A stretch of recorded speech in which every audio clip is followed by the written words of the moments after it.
miles an hour, expected to cause havoc. 2 amber wind alerts are in place as Storm Isha hits Britain. Forecasters say there's a danger to life in some areas, warning of falling trees, power cuts and possible flooding. A so-called tornado watch zone was issued for Northern Ireland, as well as parts of Scotland and Northern England. Speed restrictions are now in place across Network Rail, and ScotRail expects all services to be suspended on Monday morning. Well, our South West England reporter Jeff Moody says conditions are expected to get worse tonight. Storm's really beginning to take effect now. The wind is really beginning to pick up. The rain has arrived too, and it's going to get a whole lot worse tonight. This is the 9th named storm of the season, and what makes this one unique is that it's going to affect the whole of the UK. The Met Office is saying make sure that everything in your garden is secured, fixed down. The risk from flying debris is very, very real indeed. Avoid coastal paths and avoid rural paths too. The best thing you can do is to stay indoors. Well, flights coming into London's Heathrow Airport are experiencing some shaky landings. The windy conditions are creating frightening conditions for many passengers, with several flights spotted looking unsteady as they descended into Britain's main airport. Some flights have now been cancelled. The Duchess of York has been diagnosed with skin cancer just months after being treated for breast cancer. The diagnosis comes after she had several moles removed, with one of those identified as being cancerous. A spokesman for Sarah, Duchess of York, confirmed she's been diagnosed with malignant melanoma. She's said to be undergoing further investigations to ensure it's been caught in the early stages. The Duchess is said to be in good spirits, despite the fact another cancer diagnosis so soon after the last one has been distressing. Labour says the government's Rwanda bill won't act as a deterrent to migrants entering Britain illegally. The plan would see asylum seekers arriving in the UK sent to Rwanda to have their claims processed. Speaking to GBNews presenter Camilla Tominey, Shadow Immigration Minister Stephen Kinnock said tackling the crisis depends upon international cooperation. There's no way that shipping perhaps 1% of the number of people that come across the channel on small boats to Rwanda is ever going to act as a deterrent. You're dealing with people who are fleeing violence and persecution. By stopping wasting so much time on Rwanda, which is just a gimmick that is doomed to failure, let's plough much more resource and time and energy into doing some of the things that have worked, like the Albania deal. We fully support the Albania deal, and that has worked as a deterrent. Well, just a little bit of breaking news for you that we've been receiving in the last few minutes. A 36-year-old woman and a 45-year-old man found dead at a house on Friday in Norfolk. Both died from stab wounds to the neck. That's a statement coming to us from Norfolk Constabulary. Earlier, Norfolk Police has referred itself to the independent watchdog after failing to respond to a 999 call from a home where bodies were found. Post-mortem examinations are currently underway. This is GB News across the UK on TV, in your car, on digital radio and on your smart speaker. Just say play GB News. Now it's over to Free Speech Nation.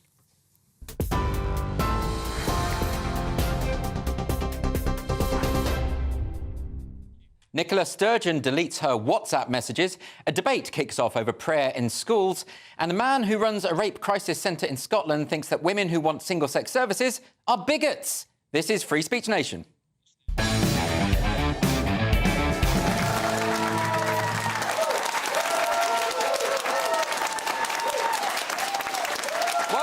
To Free Speech Nation with me, Andrew Doyle. This is the show where we take a look at culture, current affairs and politics, and of course, we will have the latest from those lovable, delightful, cute little culture warriors. And as usual, they've kindly provided us with plenty of material. Coming up on the show tonight, I'm going to be speaking to director Travis Brown about his important new documentary, Uncomfortable Truths, the reality of gender identity ideology.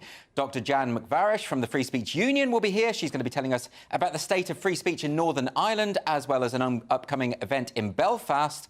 And lawyer and author Luke Gittos will be here to tell us about plans to make hate crime and hate speech among the most serious crimes in the EU. Maybe it's lucky that we left. And of course, myself and my fantastic panel will be answering questions from our rather beautiful studio audience. And my comedian guests this evening are Jonathan Cogan and Leo Kearse.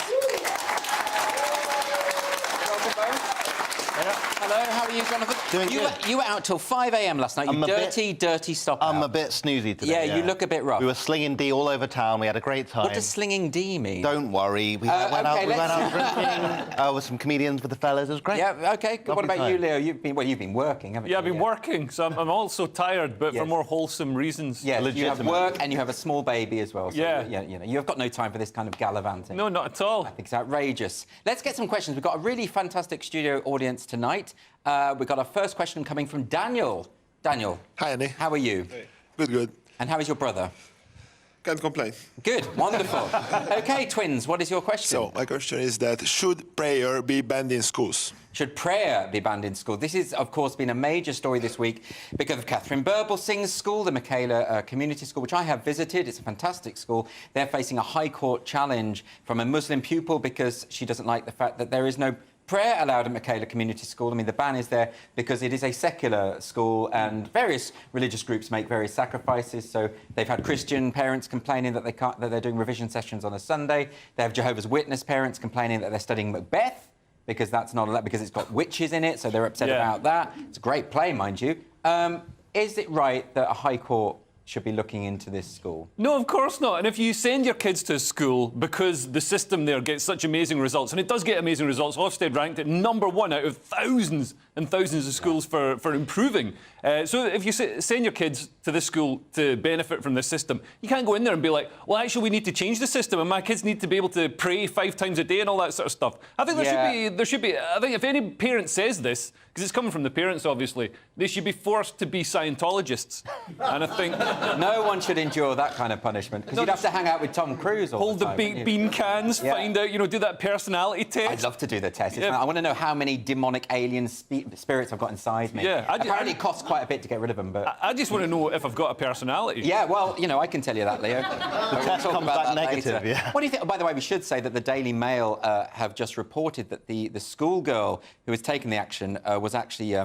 I think she was suspended last year for trying to stab another girl. Really? So let's just say the plot thickens. Wow. Now her behaviour's improving. Yeah, clearly.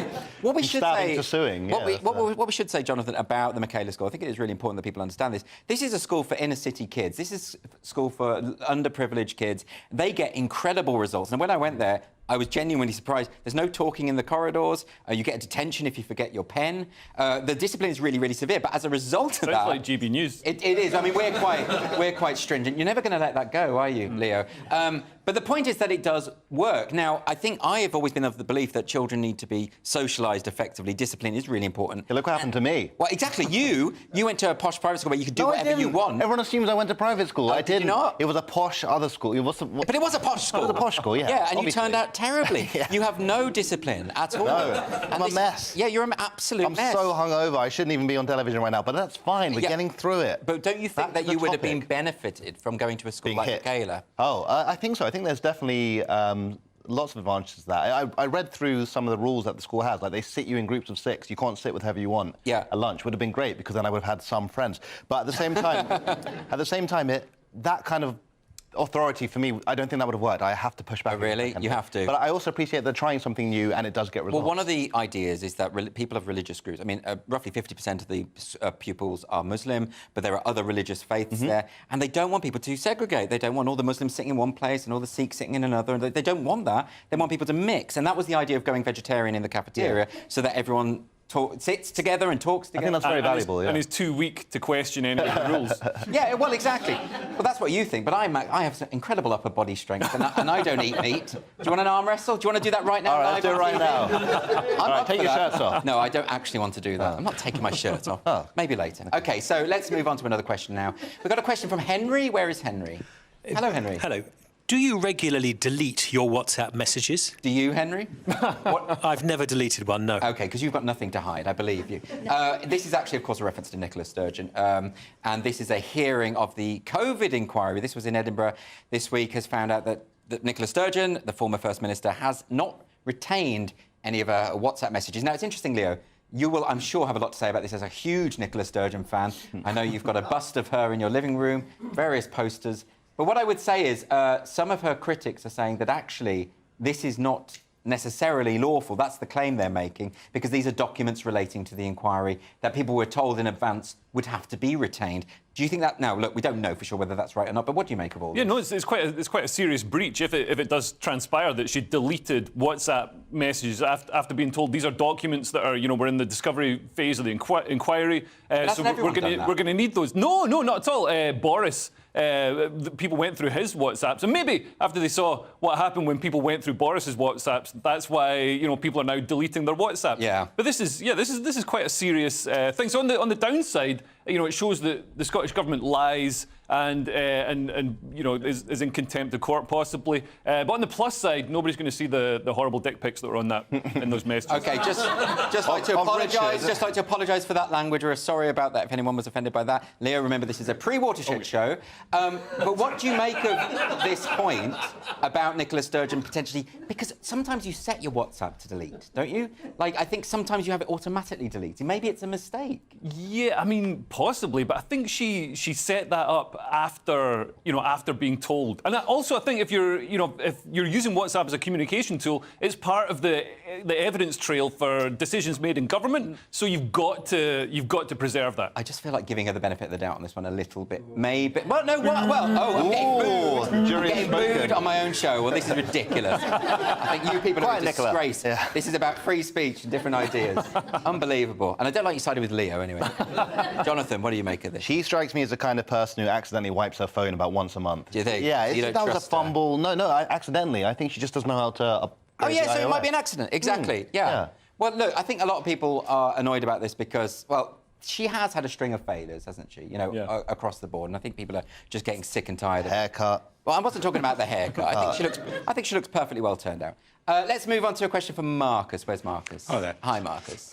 Should we be worried about the SNP's new conversion therapy legislation? OK, well, this is an interesting one. It's a bit complicated. The SNP is trying to ban what they call conversion therapy. We've had a lot of discussions on this show about the UK government talking about a ban on conversion therapy.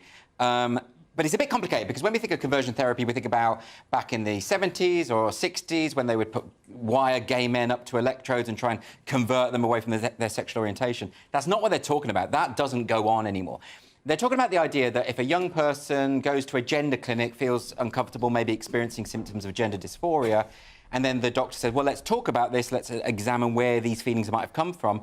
Activists are saying that that is a form of conversion therapy because you're trying to move them away from their authentic self, even though studies have shown that the majority of those kids are likely to turn out gay, might have internalised homophobia, oftentimes are autistic. So there are other reasons why you might want to explore this. Now, this is an interesting story because the SNP has said that it is talking to an advisory board in order to get an impartial view of all the rest of it. That advisory board, according to a website called Wings Over Scotland, they found out that the information has actually just disappeared from the SNP's website. Wings Over Scotland looked into it. Apparently 15 of the 15 members of the advisory panel are all trans activists or gender ideologues. So, not looking too impartial to me. No, not at all. And as you said, the conversion therapy thing is actually so the banning conversion therapy now is actually allowing conversion therapy to happen because you can see the trans ideologists where they see they've got this hammer so everything looks like a nail to them. So if a kid's gay, which the CAST report and other research has shown that most trans kids are sort of actually gay, so they're transitioning. Gay kids, so they're converting gay kids to being, the other gender. That's exactly right. Is that when people say we want to ban on trans conversion therapy, what they mean is they want legalised gay conversion therapy. Yeah. I mean, this is really what's happening. In fact, there's a book by Hannah Barnes called Time to Think, which shows that between 80 and 90% of adolescents who were referred to the Tavistock paediatric clinic were in fact same-sex attracted. So we are in a situation where people are just fixing, heterosexualising gay kids, and they're calling it progress. And the Scottish government seems to me to be complicit in this. No, that sounds absolutely insane. Well, what's really worrying to me is the fact that these kids are obviously, they're suffering, they're questioning their identity, and then for the doctors not to actually be able to have a conversation about it and get punished for that, that's the fear. And also, it is a worry. Why is the SNP not saying, well, on this expert advisory group, why don't we have some experts who might think that gay conversion therapy is a bad thing? Why not do that? You know, just have a few of those people. That would be great. Show some balance. A bit of balance. You know, have some actual progressives on the advisory group. That might be a good idea. Anyway, that's just my thoughts. We are really bashing the SNP tonight, but goodness knows they deserve it. Anyway, we're going to move on to a question now from Armin. Hi, Armin. Welcome back. You were here last week. Yeah, good evening. Big fan. Good evening, gentlemen. I'm in again. Thank you. Are the German protesting farmers fuelling the far right? Now, Armin, I know you have some views on this because we've spoken about this before. The protests in Germany of the farmers. There was an article in The Guardian, I think it just came out today, actually, where they were talking about how the Guardians are, where the farmers are fueling the far right, if they're not far right themselves. What's going on there, Armin, do you think? I think at the moment the media seem to be putting every type of protest, from innocent people who are protesting about their jobs, into the far right category. Can you explain in a nutshell what you think the farmers are actually protesting about? Well, the German farmers are protesting against all this make-believe green stuff. They want to put basically solar panels all over their land. They want to cut down on food production, which at the long run, everyone's going to end up paying more for food. So this is to do with their livelihoods? Of course, really? Absolutely. And Leo, I mean, this is an odd trend, I think, that's happening. You know, I've spoken before about the Canadian truckers who were told that they were fascist, that they were far right, and of course their honking was a dog whistle, all that stuff. Yeah. No, John, no, that's right. So honk honk was apparently interpreted as meaning HH, which means Heil Hitler. Yeah. And that sounds like I'm making it up. That was an actual thing that a Canadian politician said, not just some rando on Twitter. That was an actual politician. Now, look, the thing about that is that was due to COVID restrictions, but really it was about their livelihoods. Again, like the effect on their livelihood. Why is it that across Europe, whenever working people, normally working-class people, protest, they're being dismissed as far right by a bunch of posh bureaucrats? What's going on? I hate to sound like a conspiracy theorist because it's more of a sort of spoiler alert, but we've got a sort of globalist establishment across the West that wants to control us and wants to subject us to all these rules. So net zero is one of them, and so cutting emissions for net zero is incredibly important to them. So they want to cut back farms. So we're seeing this in the Netherlands and various places, and it's bizarre because the EU was set up. One of the main reasons was to provide an abundance of food. You know, in the post-war, we realised we needed to have access to food. But this is really sort of about control and also about moving these farms from being family-owned to being corporate-owned, because the corporations are funding and driving a lot of the politics behind this. Isn't it strange, though, that elected officials don't side with the people? I mean, but just to play devil's advocate for a moment. And when you know, the people do rebel, when the people decide to cast their votes for another party, like the AFD, for example, who are, you know, they're castigated as this evil far right party. They're polling at 25%, and in the German system, that's way higher than other parties. And so they're looking to ban the AFD. They're looking to ban the most popular political party in Germany. I don't think that banning political parties has a terrible precedent in Germany. I think that's absolutely fine. But there is an issue, isn't there? There are some links between certain members of the AfD with the far right. That's an absolute truth. Is it not the case, just to play devil's advocate, that sometimes the far right do attach themselves to these populist movements? Does that not happen? Well, I hear this a lot, you know, people saying that, you know, using populist as a sort of slur, as if it's, you know, how awful, how gauche that a politician would appeal to what people want. But also, you know, I've never met anybody who's, you know, on the far left or the far right who actually is just holding a position, a populist position, to appeal to people and get votes. They always believe in their country, think they're doing the right thing for their country, and believe in that thing because they think it's the right thing to do. And I think it's the same with the AfD. And maybe they've got some ideas that we should listen to, and maybe the mainstream parties should take on some of those ideas. Well, I think what sometimes happens is that when certain people's legitimate concerns are ignored, far-right groups and groups that you know, some dodgy groups sort of latch onto them, because they're the only ones who would talk about them, and I don't think that helps anyone. They can give them a voice because they're not worried about because they're already sort of, you know, outside of the mainstream. They can just be like, yeah, we'll right, exactly. For you. Yeah, no, I can definitely see that. Do you think we should be supporting the farmers, or do you think that they? I think you've got to support farmers. They're on the bedrock, and they have it so bad as well. You know, there's really high suicide rates within farmers, like crazy working conditions. Yeah. I didn't know that. Yeah, and you know, they have work with all those sexy animals. It's a tough job. No, that's just your particular issue, John. Don't bring your problems onto the show. I've told you about this before. Keep them well at home because they're very disturbing. We're going to move on now because we're actually out of time for this section. re-election. It's flown by. But later on, I'm going to be speaking to director Travis Brown about his important new documentary, Uncomfortable Truths, the reality of gender identity ideology. Please do not go anywhere.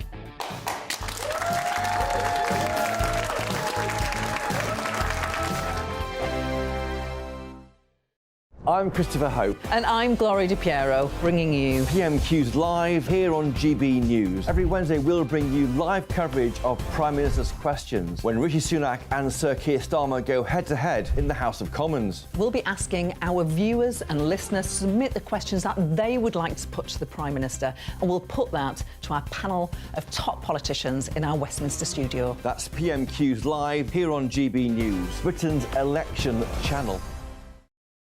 Good afternoon, Britain. Good afternoon, Britain. Join us, Tom and Emily, To find out what's happening in the heart of Westminster. and why it matters to you. Weekdays from midday, we bring you the most compelling stories from across the United Kingdom. And from your doorstep to our inbox, That's right, we want to hear from you, GB News. Britain's news channel. Wake up to the headlines with Headliners every morning at 5 a.m. We treat you to the day's biggest stories before anyone else, 7 days a week. You can catch up on everything you need to know before you've even had your kippers. Headliners every morning at 5 a.m, only on GB News, the People's Channel, Britain's news channel. GB News, unlike other broadcasters, isn't obsessed with the London-Westminster bubble. We think there's a nation beyond the M25, and that's why we talk about the issues that matter across the land. Join me on State of the Nation, 8 to 9 o'clock, Monday to Thursday, on GB News. Daisy's listening, and you should too. In the GB Newsroom, we bring you the news as it happens. With our team of dedicated journalists across the UK, we're ready to give you accurate reporting every day. When the news breaks, we'll be there with bulletins on GB News, the People's Channel, Britain's news channel. Big news, big debates, big opinion. Patrick Christie's Tonight is the week's biggest show. Every weekday, 9 to 11 p.m, we've got the inside track on the day's top stories. There'll be sharp takes you won't get anywhere else. We will set the news agenda, not just follow it, and I want to bring you along for the ride. Whatever it is, we'll have our finger on the pulse. It's news, but it's this close to entertainment. Patrick Christie's Tonight, 9 to 11 p.m, only on GB News, the People's Channel, Britain's news channel. Your weekend starts here with Friday Night Live with me, Mark Dolan, 8 till 9 on GB News. Big stories, big guests and big laughs as we get you ready for a cracking weekend. That's Friday Night Live with Mark Dolan, Fridays 8 till 9 on GB News. Bring your own drinks, the admission's free.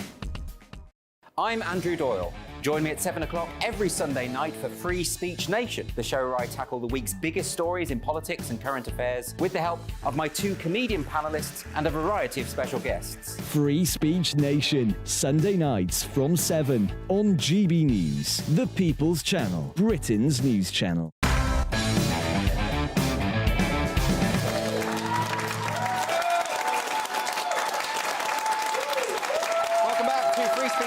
With me, Andrew Doyle.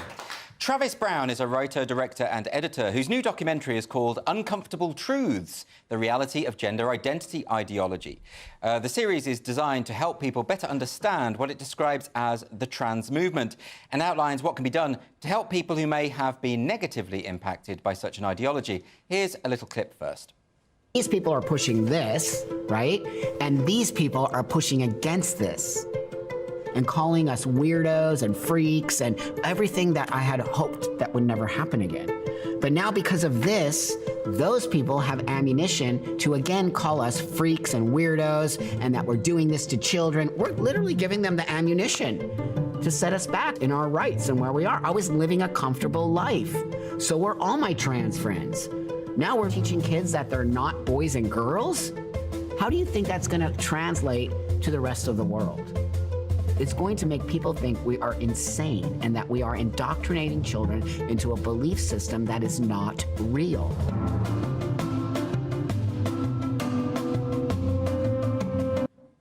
And the director of Uncomfortable Truths, Travis Brown, joins me now. I'm really grateful for you coming on. I think this is a very interesting topic. And the clip that we just saw featured Buck Angel, who is a trans man, in other words, was born female, but lives as a man. It is very interesting to hear Buck Angel talking about how trans activism has actually done more harm than good for trans people. That's something we often don't talk about. What's going on there, do you think? Totally, yeah. Well, so Buck transitioned about 30 years ago. So Buck was kind of almost like a guinea pig on this. He lived in California and figured out what worked best for him. And you know, then we had this new kind of contingent of trans people or people that identify as trans come along with this ideology to suggest that you don't even need surgery anymore. You don't need to do any of these hormones or any of these treatments. You can just identify into this. And they've just become very puritanical and cult-like, and anyone who doesn't agree with them, you know, is a bigot, and you need to transition your children as soon as they identify this way. And so I think, you know, Buck is really a passionate advocate for not transitioning children and for just waiting and seeing, you know, how somebody develops and whether or not, you know, this is a good path for someone to go down. I mean, it's very interesting that you say that because, you know, a lot of trans people have made this point. It isn't easy going through what they've gone through. You know, that they, you know, there are a very small minority of people who, for whatever reason, have to present as the other sex, whether that is through surgery or presentation or whatever, and they have this issue, this problem. But you have a lot of people now saying that none of that is necessary. You can just declare, just self-identification. Exactly, yeah. But, I mean, would you have sympathy with those people who feel that they have to present as the other sex? Oh, absolutely. I'm not sure I'm convinced of that after speaking with many therapists and doing all the interviews and the research I've done.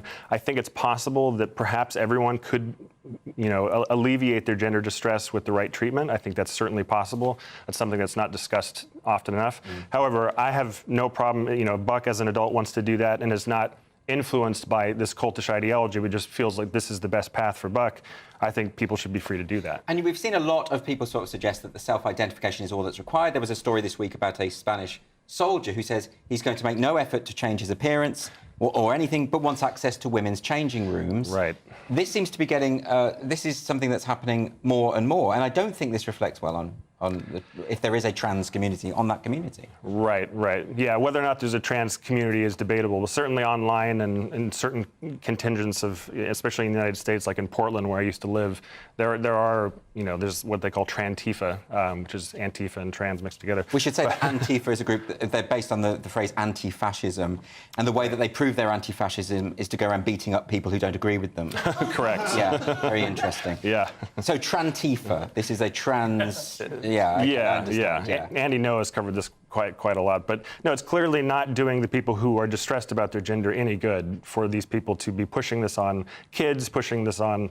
Ultimately, parents suffer a lot from this as well because, you know, as your guest last week was talking about in Scotland, they're going to criminalize not, you know, affirming your child. Now, is this where things go a bit far? Because I think when children are involved, people are going to say no more. They're not going to stand for that, right?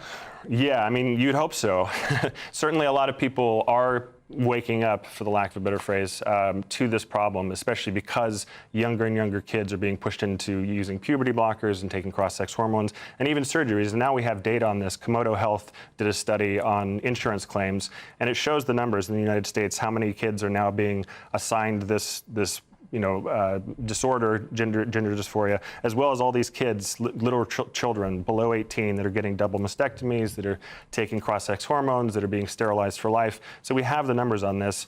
But unfortunately, a lot of people will still double down, especially if it's a parent who believes in the ideology. They think, oh, my kid is trans, therefore, I mean, those people are the craziest activists. Do you think that a lot of this is to do with the way kids are informed about this stuff? I mean, in this country, the BBC put out a video where someone was saying that there are over 100 genders, and they were saying this to children, to a group of children. That's coming from the state broadcaster, right? Yeah. So this, you know, why can't children be taught that no human being has ever changed sex, nobody is born in the wrong body, but that a very small minority of people do suffer from a thing that we call gender dysphoria?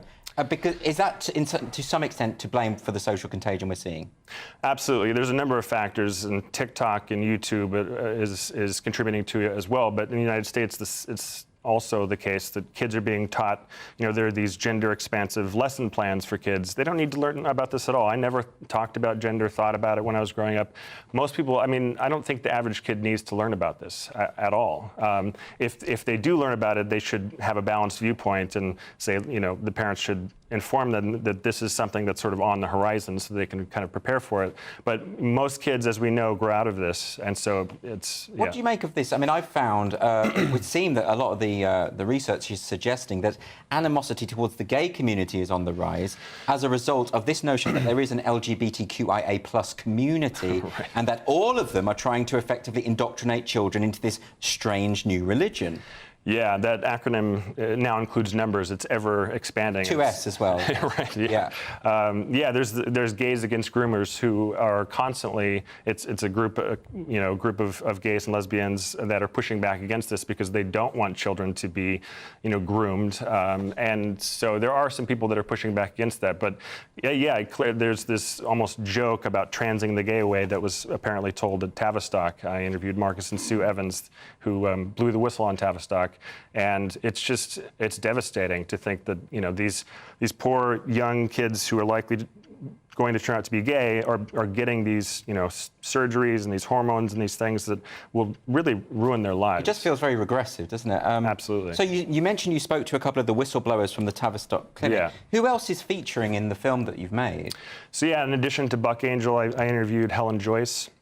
She's an author that wrote the book Trans, When Ideology Meets Reality. She was fantastic. She invited me to a conference on gender in Ireland, and so I got to interview Stella O'Malley, the founder of GenSpect, Sasha Ayad, who's a therapist. I've done 20-plus interviews, and they're all just amazing people. And have you been able to talk to many trans people?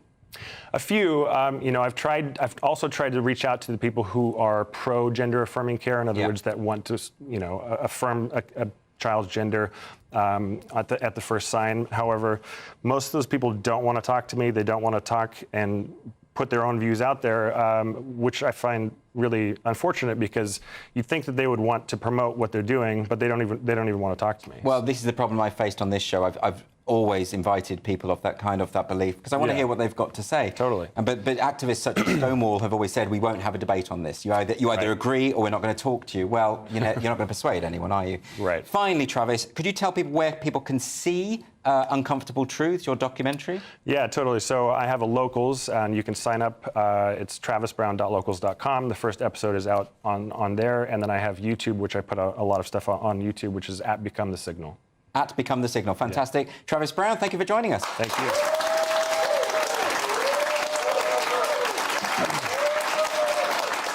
And coming up next on Free Speech Nation, Jonathan Cogan and Leo Kearse will be back, and we'll be tackling some more questions from this lovely studio audience. Please do not go anywhere.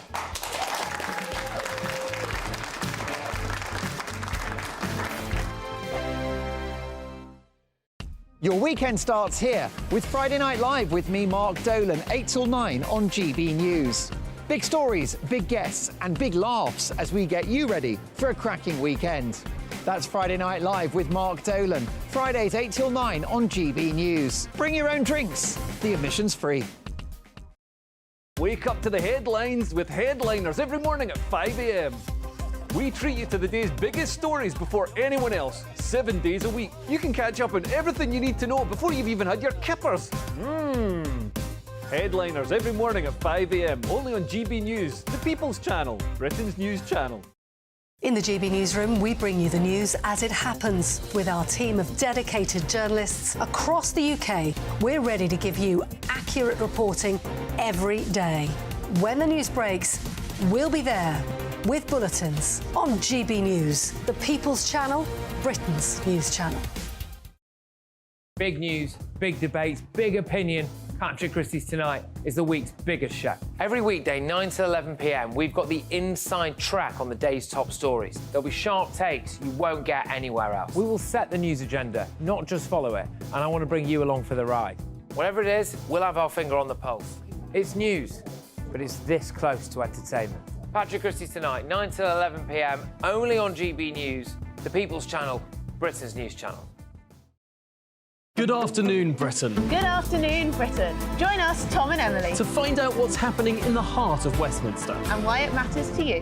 Weekdays from midday, we bring you the most compelling stories from across the United Kingdom. And from your doorstep to our inbox. That's right, we want to hear from you. GB News, Britain's news channel.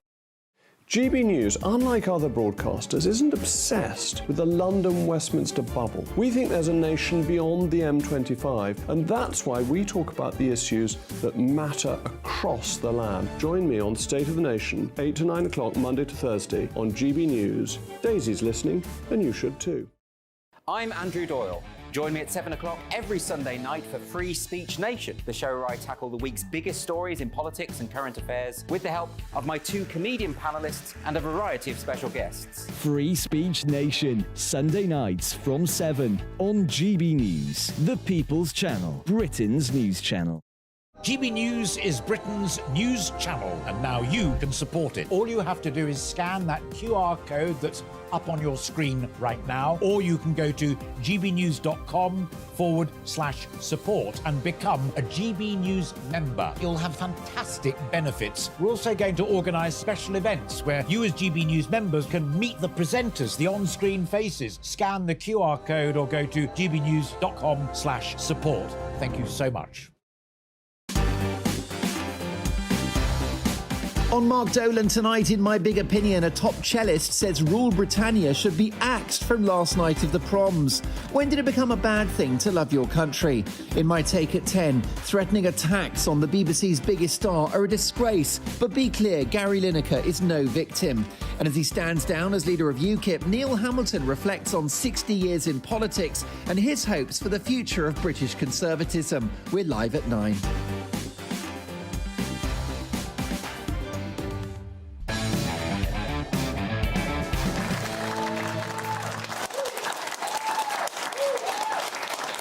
To Free Speech Nation. Let's get some more questions from this audience. So our first question comes from Angelica. Where's Angelica? Hi, Angelica. Okay. Hi, is J.K. Rowling a known transphobe? Blimey. That's a wasp's nest. Well, this is a Twitter account called Discussing Film, and they issued a tweet basically saying that J.K. Rowling was a transphobe. I think we've got the image of the tweet. This is what it says. Known transphobe J.K. Rowling is now reported to be an active executive producer on the Harry Potter series, where she will be involved in the show's decision-making. God forbid, given that she wrote the books, she might have the right to be involved somehow. Now, I'm fascinated by this because that's outright libel. It's not true, Leo. It's false. She's never said anything transphobic. Whenever you get into arguments on Twitter with people about this, I always say, look, just quote the transphobic thing she said. Yeah. And they never can. So rather than saying, oh, well, maybe she's not transphobic, they double down and they say, but we know what's going on in her mind. Yeah. Now, I would love to see this tested in court if she sues, because what are they going to do? Yeah, exactly. I mean, it might be difficult because this blog is in another country. I believe it's in America. Right. But, you know, J.K. Rowling's got the means to sort of to deal with that. But yeah, it's defamatory. It's been seen by Jonathan was just telling me it's been seen by 26 million people. Yeah. So that's a lot of people who've seen this false statement. My understanding of defamation law is that the more people see it, the more liable you are. And this account has 1.3 million followers. So she should sue, right? I think so. I think it'd be pretty funny. I mean, the thing about this is, I mean, people often say, well, if you're for free speech, then you shouldn't be for libel laws. I actually disagree with that, because when people say they're for free speech, they're not free. That doesn't mean that we agree that you should be able to lie about someone to damage and destroy their reputation and career. I think that's a different thing. Yeah. It's like, I believe that you should be allowed to eat meat, but that doesn't mean I've got the right to eat somebody's cat. Yeah, that's right. You definitely don't. Yeah. So don't do that, Leo. J.K. Rowling might just be grateful for the advertising. This is, I mean, they did the same thing with their computer game, and it sold way more copies. Absolutely. And it has to be said, her books are selling more than ever before. So you know, keep on going, activists. You're just shooting yourself in the foot. Let's move on to a question from Steve. Where's Steve? Hi, Steve. Hi. What's your question? Should channel migrants have the right to work? Yeah, this was a big story this week. This is a new Home Office scheme that grants channel migrants the right to work in sectors such as care, construction, agriculture, and apparently nearly 16,000 asylum seekers have been allowed to work in the year. Lots of people are upset about this. I saw Camilla Tominey talking to Grant Shapps about this earlier. He wouldn't really answer the question, because isn't the issue here that if they're trying to have this Rwanda scheme as a deterrent... Yeah. But then they're saying, but we'll give everyone jobs. The deterrent is undervalued, isn't it? Well, you could say that, but then you could also say, by putting these people in care homes and making them white people's bums, that's an additional deterrent. But no, it does sort of expose the lie The government's all like, oh, we want to stop the cross-channel migrants, when in fact our economy is absolutely dependent on cheap labour, and instead of investing in technology or productivity. We are short on time, so I'm just going to quickly go to our next question from Tommy. Where is Tommy? Hiya. Can cats be non-binary? Can cats be non-binary? Well, this, Tommy, it sounds like a joke. It's not. So there was an animal talent agency this week was asking owners whether their pets are gender-neutral or non-binary. And one particular man, James Esses, who's been on this show before, his cat it was asked about this. And I've actually got him on the line, I think. James Esses, are you there? Hi, Andrew. Yes, I am. Hi, James. Now, do you have your non-binary cat with you tonight? I do, Andrew, and in fact, he was so excited to be on your show that he's promptly fallen asleep next to me. Oh, no. So I'll see if Well, I think wake him up. I think... Oh, there he is. Leo, the non-binary cat. How are you, Leo? Oh, he's not having it. Sorry, they. Sorry, them. Je, whatever. Yeah. James, so what? Can you just tell us briefly what happened here? Yeah, so look, I've only had Leo about 10 days, but everyone was messaging me, telling me, you know, how beautiful he is, because he is. And so people said he might do a bit of cat advertising, a bit of cat modelling. So I was signing him up to this website for kind of one of the main agencies in the UK, and I was just filling through the form, putting in his breed, his colour, his age, and then I came across a tick box for gender. And I had a double take, because it wasn't my gender they were asking, it was the cat's gender. And there was an option for non-binary or gender neutral. Now, to be fair, James, I think the agency has said that it was a mistake and they meant to just ask the owners. But we have seen this kind of thing. I mean, PETA, the animal rights activist group, put out a tweet, I think last year or maybe the year before, talking about how we shouldn't misgender pigeons, or we shouldn't assume the gender of pigeons, or other animals, indeed. I mean, is this just the logical endpoint of this kind of ideology? Well, everyone said, oh, it's so ridiculous, of course, it must be a typo. But as you say, it is the logical endpoint. I mean, we've got young students in schools identifying as cats, OK? And then, similarly, we've got parents deciding to raise their babies gender neutral. We've got parents of young toddlers coming out and saying that they are trans simply because of some perceived behaviour on the part of the parents. Those babies, those toddlers don't have the capacity to think about these things or vocalise them. The parents are essentially imposing this idea of gender identity upon them. So if babies, why not cats? Why not, indeed? Well, thank you for joining us, and best of luck to Leo in their journey, or whatever. Thank you, James. Really appreciate it. He just whispered to me, Andrew, there. He actually says he's come out officially as gender critical tonight. Oh, what Leo has? God bless. Yeah. Oh, God bless them. OK, thanks very much. Any final thoughts on that, Leo? Yeah, well, I mean, you see, parents with trans kids, and the ideas come from the parent. It's the same with pets. Yeah. You know what I mean? Well, if the cat kind of exists between not male, not female, kind of exists in two states, was that like a Schrodinger's cat?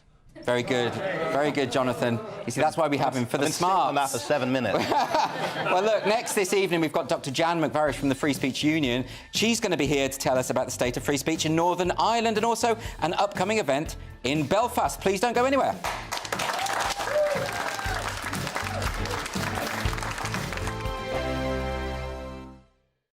Join us every night on GB News at 11 p.m. for Headliners, which is 3 top comedians going through the next day's news stories, which is exactly what you need, because when the establishment has gone crazy, you need some craziness to make sense of it.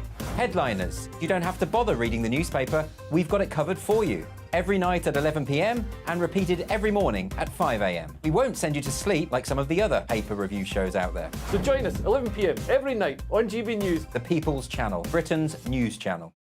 Tired of the usual focus-tested, pre-prepared Westminster runaround? Well, so am I. So you want higher taxes? Is your department to blame for this? Are you rethinking this policy? Every Sunday at 9:30, I'll be sitting down with those in power to get the truth about the issues affecting you. Let's be honest, we've known about the cost pressures of this project for years, not months. That's the Camilla Tominey Show, a politics show with personality. On GB News, the People's Channel, Britain's news channel.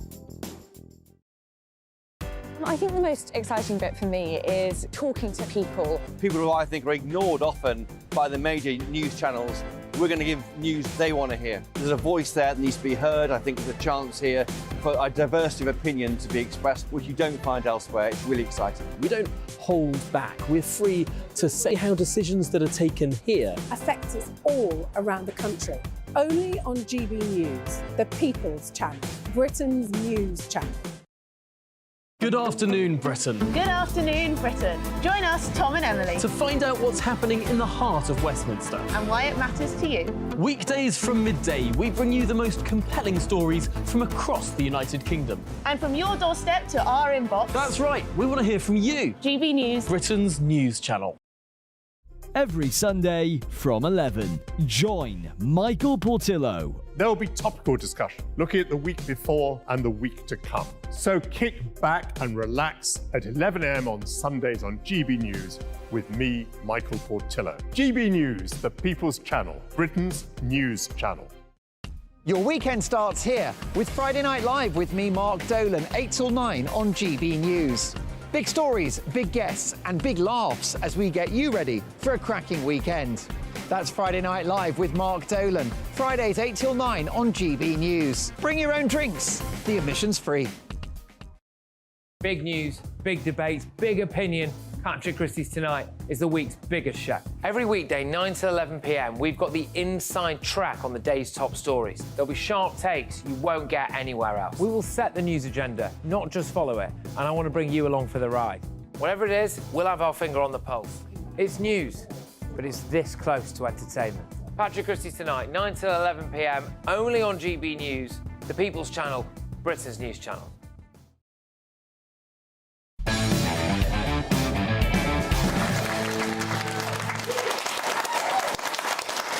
Welcome back to Free Speech Nation. So, free speech in Northern Ireland is currently being put to the test in two important cases. In one of them, a group of people at a bar in Belfast were denied service, apparently because they'd attended a Let Women Speak event that day. And in another, Sarah Morrison says she was discriminated against by her employer, the Belfast Film Festival, in her case because she spoke at the Let Women Speak gathering. So here I'm joined tonight to discuss this by Jan McVarish, the Education and Events Director of the Free Speech Union. Now, we've talked a lot about the case of free speech in the UK on this programme. In Northern Ireland, there are many, many problems. But first, let's talk about this event that you're programming in Belfast. Yeah, so our members in Northern Ireland asked us to go over there. We hold events all around the country, but we haven't been to Northern Ireland so far. So we thought in 2024 we'd kick off by going to Belfast, and we're in a superb location, the Titanic Hotel, next Friday evening. We've got over 150 people booked in now, that's one of our biggest events regionally, which I think is an indication of the problem that people see occurring when it comes to their free speech. Yes, but there are still places available if people Absolutely, want to we've got come along. plenty of space, and it would be great if people came along. So why is it in Northern Ireland that there is a particular problem or perceived problem with free speech at the moment? Well, I think the big issue, which seems to have alerted lots of people to the problem, is the trans issue, which has been described as the canary in the coal mine. I was talking to Stella O'Malley yesterday. She's one of our speakers at the event, the psychotherapist from Southern Ireland, and she describes the trans issue as the canary in the coal mine because it's the one that's kind of changed all the rules on public discourse. And those two cases that you alluded to at the beginning, they are about women, but not just women, but people who want to have very sensible conversations about gender identity and the implications of the adoption of that idea. Yes. The implications for women's spaces, for prisons, for rape crisis centres, all of those things that we hear about a lot. But in practice and on the ground, the women's ability to have those conversations is continually shut down. So the example you gave, first of all, of the pub, were people who'd been to the rally. This is the Let Women Speak Yeah, it's event. Posey Parker went to Belfast last year, I think just after she'd been to New Zealand, where she was attacked. A bunch of women and others were in a pub in central Belfast, and some of them were wearing woman, adult human, female T-shirts. A T-shirt, I've got one. Lots of people wear them. That's a dictionary definition. It's not too controversial. Definition, yes, and one man was wearing a man, adult human, male T-shirt. And the women were refused service on the basis of those T-shirts, which is really extraordinary because it sort of echoes of those rules that would apply to football fans when they might post-match be wearing sectarian T-shirts. I mean, that is absolutely astonishing, isn't it? To be refused service on the basis of a legally protected belief. One that most people share. Yes, exactly. So there's a group of 23 individuals who have come together to bring a legal case against the pub. Well, we might be able to talk to one of the lawyers involved with that, Simon Chambers. I think we have him on the line now. Are you there, Simon? Evening, Andrew. Hello. Hello. So you're involved in this particular case. Can you just talk us through exactly what's happening with this? Well, as Jan said, they both the incident arose out of the Let Women Speak event in Belfast. After the event, which was well policed, so everybody got a chance to speak at the event, despite the counter-protesters making as much noise as possible. But they were kept apart. Everybody then decided, well, what they usually do is go for a drink. It was a Sunday afternoon, it was a nice day, so they picked a nice city centre bar, well known, Robinson's Bar in Belfast, and spent maybe 90 minutes having a couple of drinks, having lunch, just having a chat and getting on and catching up with a lot of people who knew each other. I think Twitter was, or X as it is now, was ablaze with the news of this rally going on, and it got to the bar staff, and who were generally young bar staff, and they decided to stop serving drink to the members of the group. They told various members different reasons, such as I believe we're having some technical difficulties there with Simon. Simon, can you hear me? I think you're back. Sorry, yes, go on. You were saying that the bar staff came up with various reasons why they wouldn't serve them.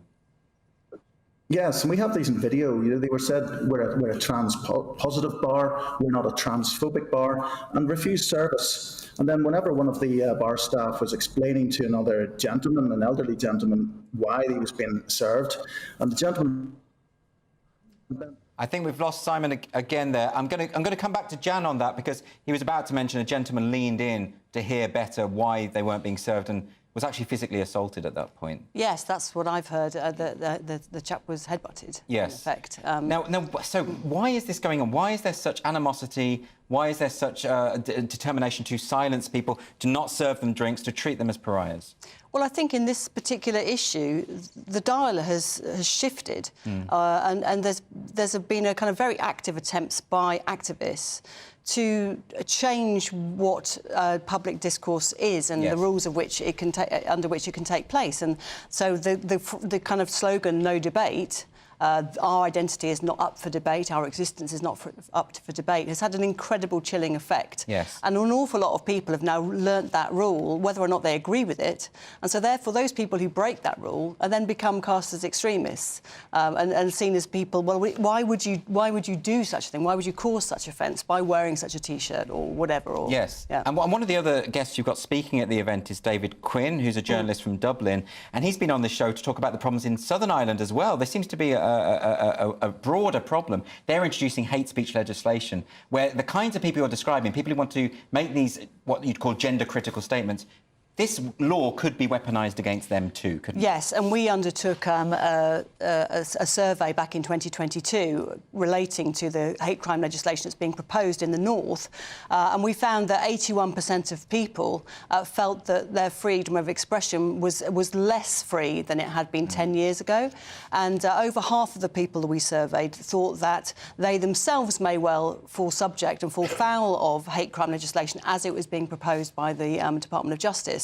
So that was something that was really very important to highlight, and we'll be discussing that at much greater length on Friday. Fantastic. And, of course, the Free Speech Union has defended many women who have gone through this problem of people trying to silence them for these perfectly legitimate views, haven't you? Absolutely. It's 39% of our cases now relate to gender identity. Yeah, absolutely incredible. So just finally, before we finish, Jan, There are some tickets available, 150 already gone, so there's not many left. But where can people in Belfast, if they're there, how can they find out more and come along? Yeah, well, as long as you can get to Belfast on Friday evening, then go and search for FSU Belfast Speakeasy, and the first thing that should come up will be the ticket page for the event. And just who are the speakers on the event? David Quinn, as you mentioned, journalist, Stella O'Malley, psychotherapist, Jeffrey Dudgeon, fascinating campaigner for gay rights and unionist politician in Belfast, Ella Whelan from the Battle of Ideas Festival, who are partnering with us on the event, and Toby Young, my boss and General Secretary of the Free Speech Union. Well, it sounds absolutely fantastic. I'm sorry I can't be there, but I hope people do come along and support you. Thanks, Jan McVarish. Thanks.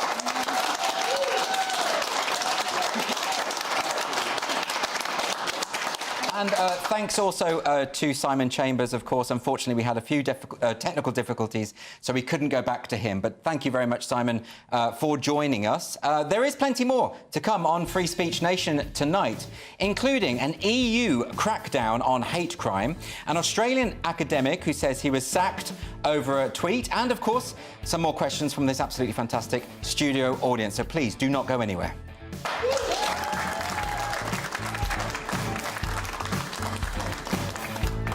A brighter outlook with Box Solar, sponsors of weather on GB News.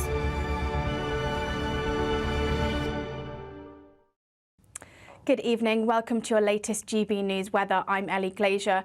Storm Isha will bring some very heavy rain and some strong winds across the UK overnight tonight and into Monday morning. It pushes its way north and eastwards across western parts of Scotland this evening, bringing some very heavy rain, particularly to those western parts of the UK. That rain will continue to push its way north and eastwards through the evening and overnight, and it's through the early hours of Monday morning that those winds really start to pick up. Gusts of 60 to 75 miles an hour across those western coasts, perhaps as high as 90 across parts of Scotland. It will be a very mild night as well, particularly compared to what we've seen recently, maybe 8 or 9 degrees across the southeast. A very windy start to the day on Monday, though. Those winds will ease a touch through the early hours of the morning, but still remaining very blustery across the UK into Monday afternoon. Showers quite widely pushing in from the west into Monday afternoon as well, perhaps turning wintry across the very high ground of Scotland. There will be some sunshine across the very far southeast. Temperatures here maybe 10 or 11 degrees, and elsewhere around the mid-single figures. Tuesday will start a little bit drier for some, particularly along eastern parts of England, but that doesn't last very long. This next system pushing in from the west as we go through Tuesday afternoon, bringing some further heavy rain, particularly to western parts of Scotland, northwest England and into Wales as well, and some strong winds associated with that. Something a little drier on Wednesday, but further wet and windy weather later in the week. That warm feeling inside from Boxed Boilers, sponsors of weather on GB News. 2024, a battleground year. The year the nation decides. As the parties gear up their campaigns for the next general election. Who will be left standing when the British people make one of the biggest decisions of their lives? Who will rise? And who will fall? Let's find out together. For every moment, the highs, the lows, the twists and turns. We'll be with you for every step of this journey. In 2024, GB News is Britain's election channel.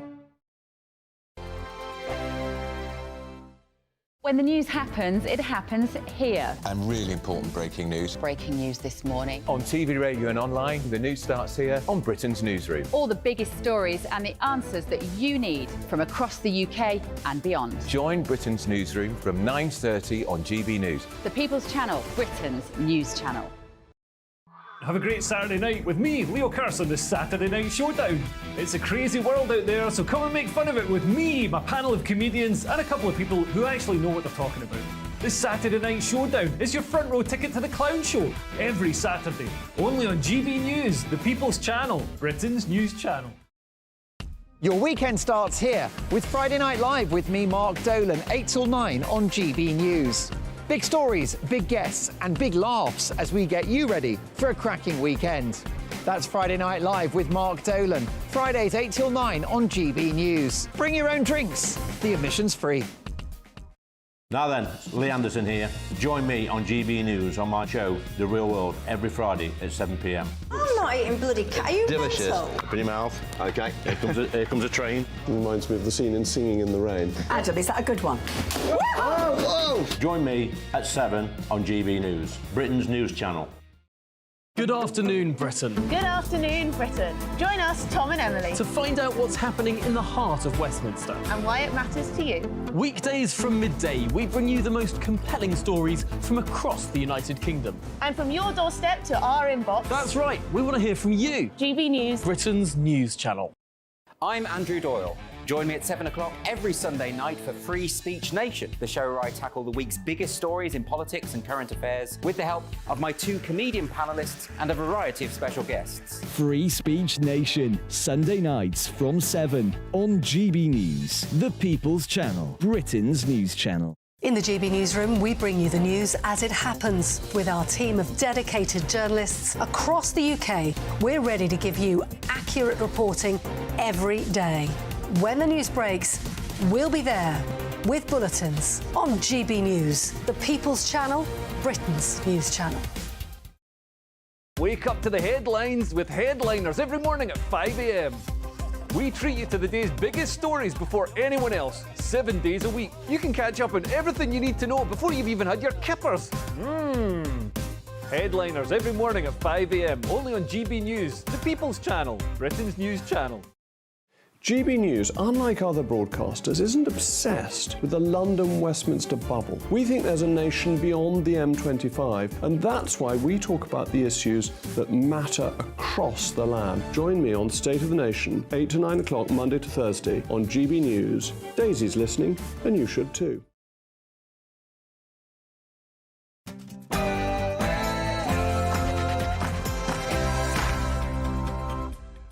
There's plenty more still to come on Free Speech Nation this week, including a debate on Donald Trump's dominant win in Iowa and more questions for myself, Jonathan and Leo from our lovely studio audience. But let's get a news update first from Tamsin.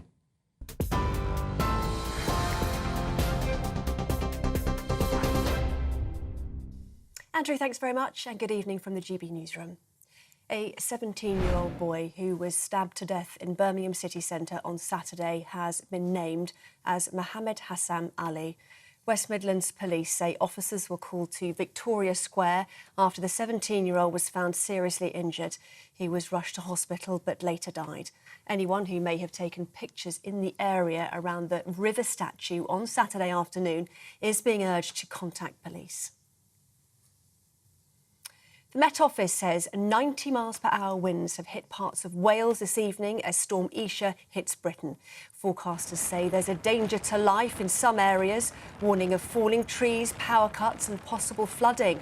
A so-called tornado watch zone was issued for Northern Ireland, as well as parts of Scotland and Northern England. Speed restrictions are in place across Network Rail, and ScotRail expects all services to be suspended tomorrow morning. Our South West England reporter Jeff Moody says conditions are expected to get worse throughout the evening. The storm's really beginning to take effect now. The wind is really beginning to pick up. The rain has arrived too, and it's going to get a whole lot worse tonight. This is the 9th named storm of the season, and what makes this one unique is that it's going to affect the whole of the UK. The Met Office is saying make sure that everything in your garden is secured, fixed down. The risk from flying debris is very, very real indeed. Avoid coastal paths and avoid rural paths too. The best thing you can do is to stay indoors. Well, flights coming into London's Heathrow Airport have been experiencing some shaky landings. The windy conditions are creating frightening conditions for passengers, with several flights spotted looking unsteady as they descended into Britain's main airport. Some flights have now been cancelled. A man and a woman have been found dead at a house near Norwich. Both died from stab wounds, we've learnt this evening. It comes as 4 people, including 2 young children, were found dead in Costersea on Friday. Post-mortem examinations for 2 young girls will be carried out on Wednesday. Norfolk Police has referred itself to the independent watchdog after failing to respond to a 999 call from a home where the bodies were found. The Duchess of York has been diagnosed with skin cancer just months after being treated for breast cancer. The diagnosis comes after she had several moles removed, with one of those identified as being cancerous. A spokesperson for Sarah, Duchess of York, confirmed she's been diagnosed with malignant melanoma. She's said to be undergoing further investigations to ensure it's been caught in the early stages. The Duchess is said to be in good spirits despite the fact another cancer diagnosis so soon after the last one has been distressing. This is GB News across the UK on TV, in your car, on digital radio and on your smart speaker. Just say play GB News. Now it's back to Andrew and Free Speech Nation.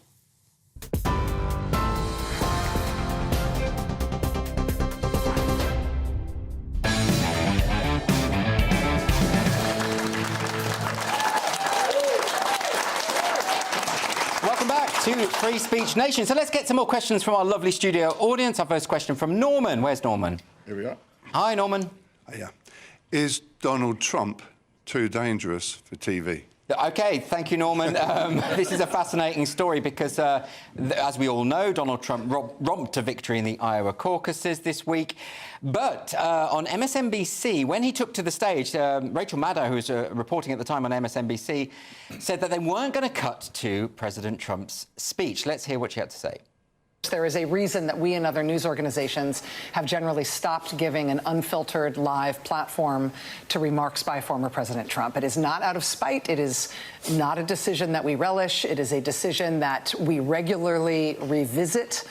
And honestly, earnestly, it is not an easy decision, but there is a cost to us as a news organization of knowingly broadcasting untrue things.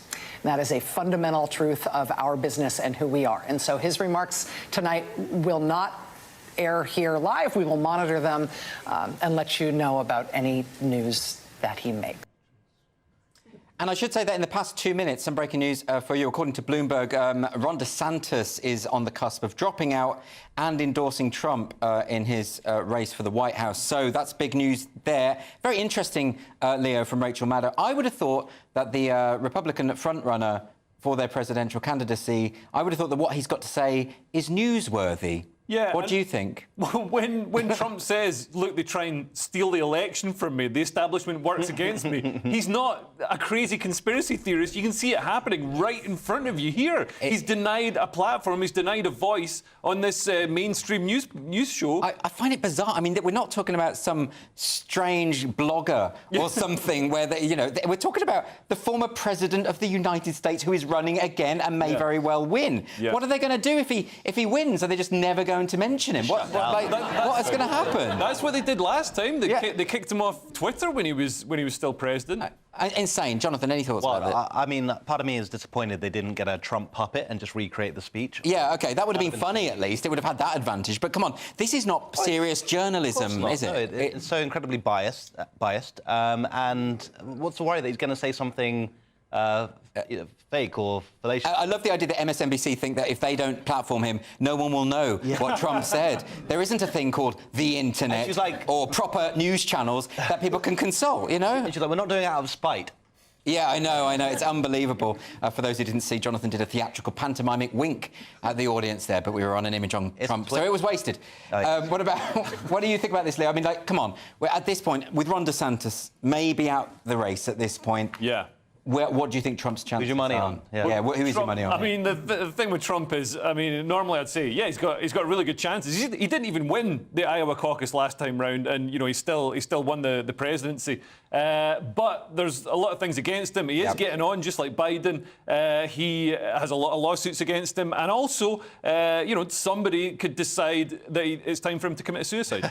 Well, or he could be in prison. Yeah. I mean, although apparently you can run from prison in America, I didn't know that. You can also commit suicide in prison, as our friend. I think your obsession with suicide is not really helpful. Because it happens to a lot of people who are enemies. Let's move on to Jonathan here. Another reason why Hillary Clinton is going to... Right, let's not talk about Hillary.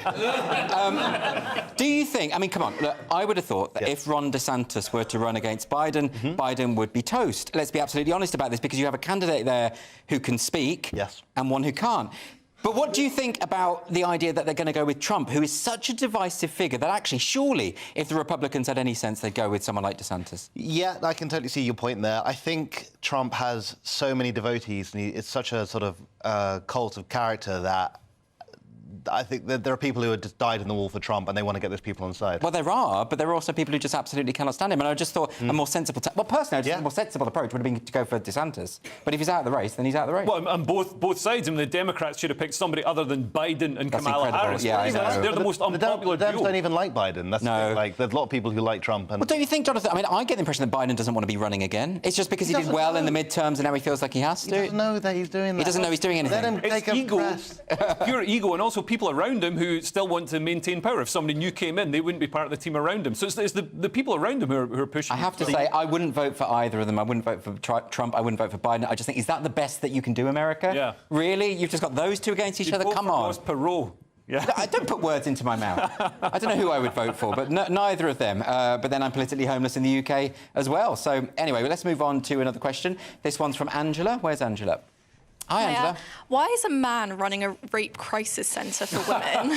This is a good question, Angela. This is the Edinburgh Rape Crisis Centre. It does feel incredible, and I think there's been a lot of talk about this week. I should perhaps explain. There was a report this week by the women's rights group Sex Matters, and the report is about rape crisis centres and how they're being hampered in their work by gender identity ideology. This report also highlights evidence that women are reluctant to seek help because they don't want to risk being counselled by a man in those circumstances. And there's been a survey by Sex Matters that reveals that 84% of British people say that women who have been the victims of rape, sexual assault or domestic violence should have access to female-only services. That seems perfectly reasonable to me. Now, this is a prominent example. This is the Edinburgh Centre.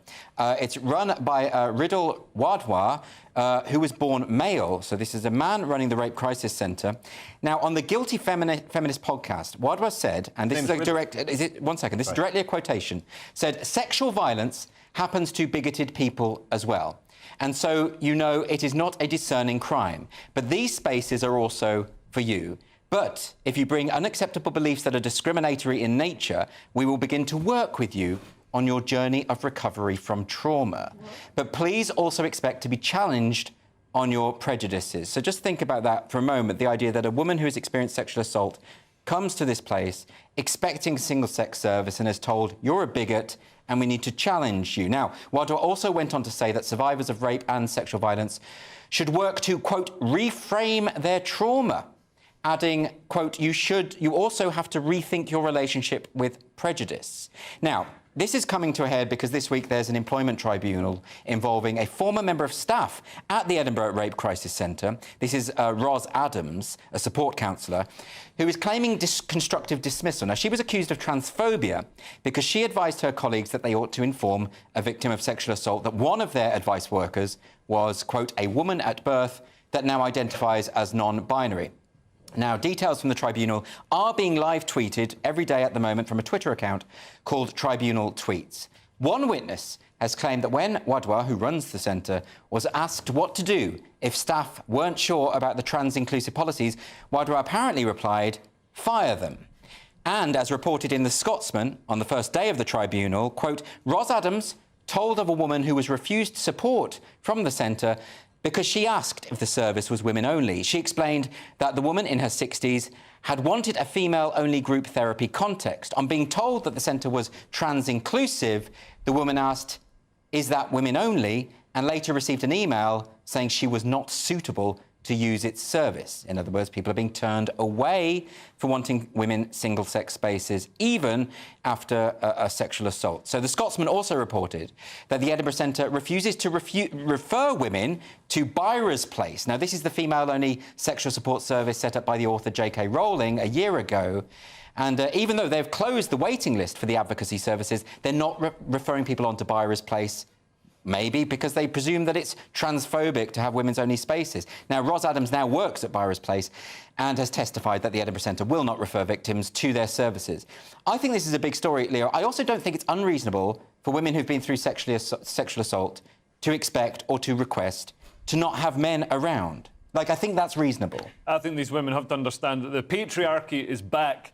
you might have had, a brief few decades of equality and single-sex spaces and stuff like that, but now you're firmly in the handmaid's tale, and you're going to have, these hulking big blokes with, hairy penises in your single-sex spaces. But surely, I mean, it sounds like the stuff of fiction, right? I mean, the fact that J.K. Rowling had to set up Byra's place, because there was no... Well, she is a known transphobe. Well, that's what they say, known transphobe, exactly, for protecting women's rights. This, to me, is absolutely incredible. There were no single-sex services in Scotland for rape victims, right? So, I mean, look, I don't see why...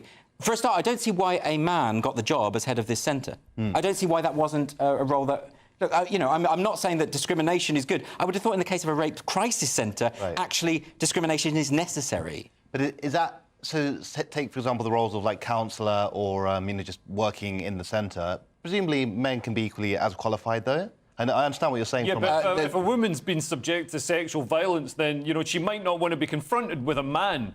Yeah, I think, well, that's the point, isn't it? Man. Yeah, obviously, but, like, if it's a doctor, when you go see a doctor, you can have preferences, but you get male and female doctors, right? You can, though, request a doctor who is of your own sex, particularly if it's an intimate type of treatment. However, it's interesting you say that, because some NHS activists, or activists within the NHS, are now saying you shouldn't be able to do that, and that if someone identifies as female, that should be sufficient. I always prefer a female doctor. Well, that's you, Jonathan, but again, we come back to your particular issues, your particular problems. This story does kind of make me think that the wrong side won in the battle with ISIS.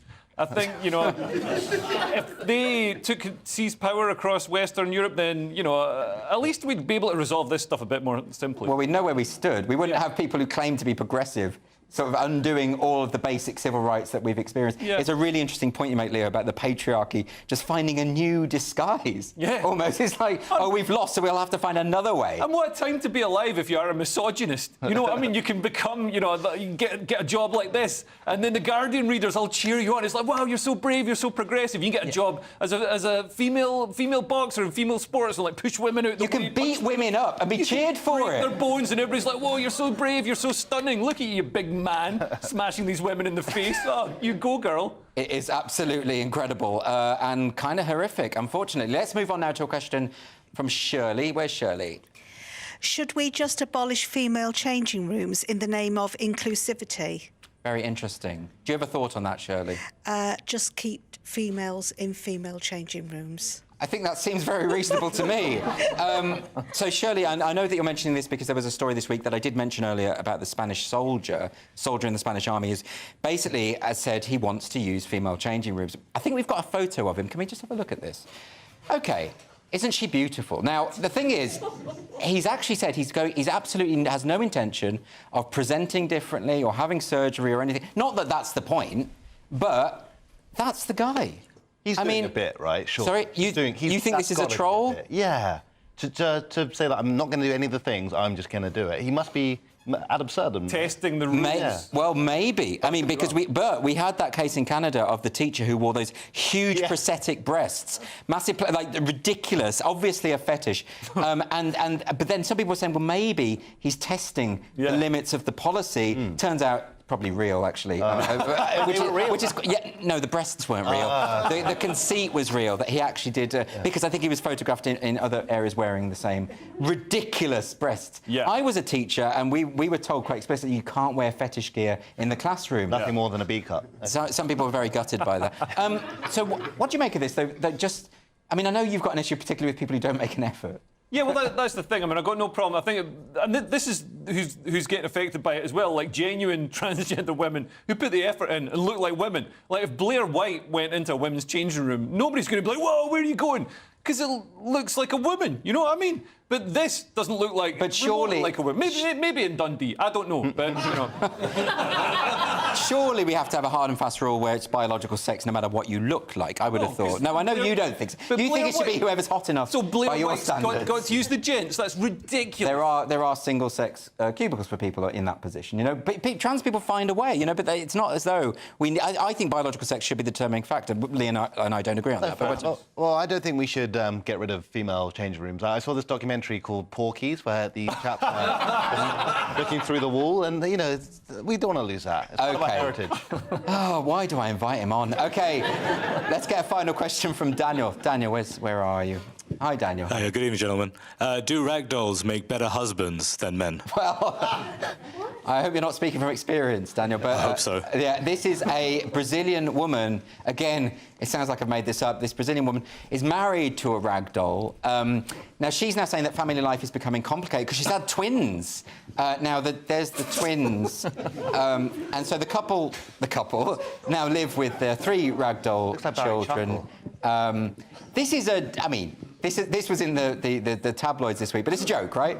I mean, no, because either that's serious mental illness or she's just having a laugh. I would suggest she's having a laugh, right? Oh, you'd hope so. Yeah, of course. In this crazy old world, I'm not sure. I don't know. I actually used to date a girl who was a ragdoll in bed. It was very boring. Anyway, I've heard of those ragdolls. They have other names. Yeah. Yeah. Oh, the blow-up. No, I didn't say that, Jonathan. Oh, the starfish. What? Oh, no, I'm confused. Leo? Leo, let's move on to you. I feel the same about, you know, dolls, sex dolls, rag dolls, whatever, as I do about trans women. It's like if they're convincing enough. If you've done the transition enough to convince me at a rough glance, after 3 pints of beer, yeah. Well, some of those sex dolls are very convincing. Yeah. Oh, they've got real. These ones weren't. I mean, they don't look... That's a very niche taste, if it's real. I do happen to think that she's having a laugh, to be fair. OK, and good luck on her, because we need more humour in the world, don't we? Next on Free Speech Nation, lawyer and author Luke Gittos will be here to tell us about plans to make hate crime and hate speech among the worst serious crimes in the EU. So please, do not go anywhere.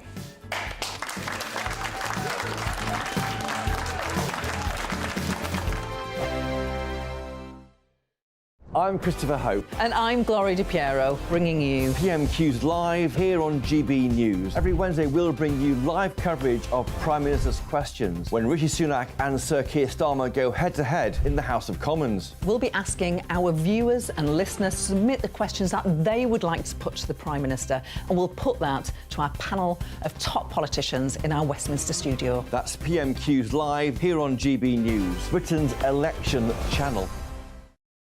Good afternoon, Britain. Good afternoon, Britain. Join us, Tom and Emily, To find out what's happening in the heart of Westminster. and why it matters to you. Weekdays from midday, we bring you the most compelling stories from across the United Kingdom. And from your doorstep to our inbox. That's right, we want to hear from you. GB News, Britain's news channel. Wake up to the headlines with Headliners every morning at 5 a.m. We treat you to the day's biggest stories before anyone else, 7 days a week. You can catch up on everything you need to know before you've even had your kippers. Headliners every morning at 5 a.m, only on GB News, the People's Channel, Britain's news channel. GB News, unlike other broadcasters, isn't obsessed with the London-Westminster bubble. We think there's a nation beyond the M25, and that's why we talk about the issues that matter across the land. Join me on State of the Nation, 8 to 9 o'clock, Monday to Thursday, on GB News. Daisy's listening, and you should too. In the GB Newsroom, we bring you the news as it happens. With our team of dedicated journalists across the UK, we're ready to give you accurate reporting every day. When the news breaks, we'll be there with bulletins on GB News, the People's Channel, Britain's news channel. Big news, big debates, big opinion. Patrick Christie's Tonight is the week's biggest show. Every weekday, 9 to 11 p.m, we've got the inside track on the day's top stories. There'll be sharp takes you won't get anywhere else. We will set the news agenda, not just follow it, and I want to bring you along for the ride. Whatever it is, we'll have our finger on the pulse. It's news, but it's this close to entertainment. Patrick Christie's Tonight, 9 to 11 p.m, only on GB News, the People's Channel, Britain's news channel. Your weekend starts here with Friday Night Live with me, Mark Dolan, 8 till 9 on GB News. Big stories, big guests and big laughs as we get you ready for a cracking weekend. That's Friday Night Live with Mark Dolan, Fridays 8 till 9 on GB News. Bring your own drinks, the admission's free. I'm Andrew Doyle. Join me at 7 o'clock every Sunday night for Free Speech Nation, the show where I tackle the week's biggest stories in politics and current affairs with the help of my 2 comedian panellists and a variety of special guests. Free Speech Nation, Sunday nights from 7 on GB News, the People's Channel, Britain's news channel.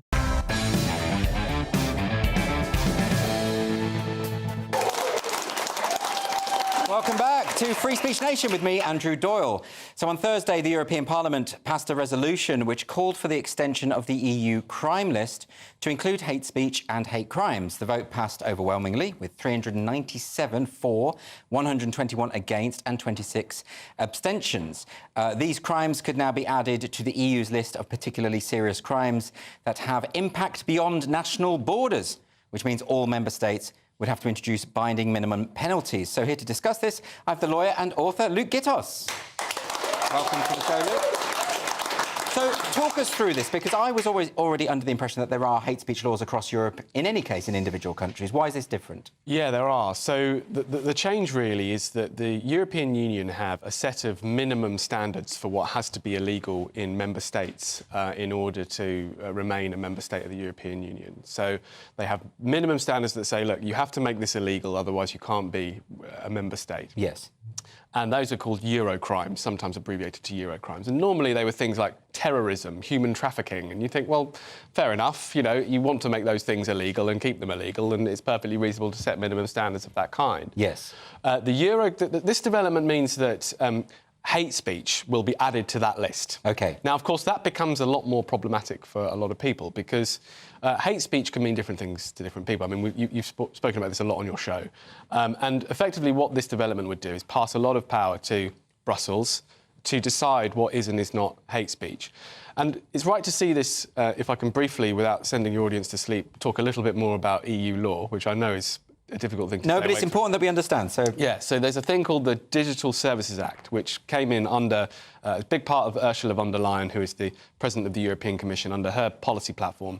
And von der Leyen was very much behind the Digital Services Act, which effectively would introduce across the EU new powers for the Commission to punish digital service providers, people like X or Twitter, if they fail to crack down on illegal speech. Yes. And now, so this development kind of tailgates at the end, following that. And so what we're really seeing is the emergence of this new legal framework to allow the European Commission and the EU to be more involved in censorship. I mean, that's what we're seeing, the unfolding of a legislative framework that will expand their reach into more censorious activity. And that they've been quite explicit about that. You know, they had a very explicit and open spat with Elon Musk in the course of the last 2 years, where they've effectively accused him of propagating disinformation, misinformation. They threatened legal action. They threatened to shut down Twitter's operation across the EU, which, if you think about it, is completely extraordinary that they would even think about threatening Twitter with something like that. But they've done that. And this, I think, we can see as kind of an overall climate of lawmaking within Brussels, where they see themselves as the gatekeepers of information. And that should scare us, actually. I mean, EU law is pretty boring, but it can be quite scary, because the European Commission is not elected, it's appointed. The European Parliament is elected, but it functions with what we call, there is a democratic deficit, meaning that most of us don't know who our European Member of Parliament is.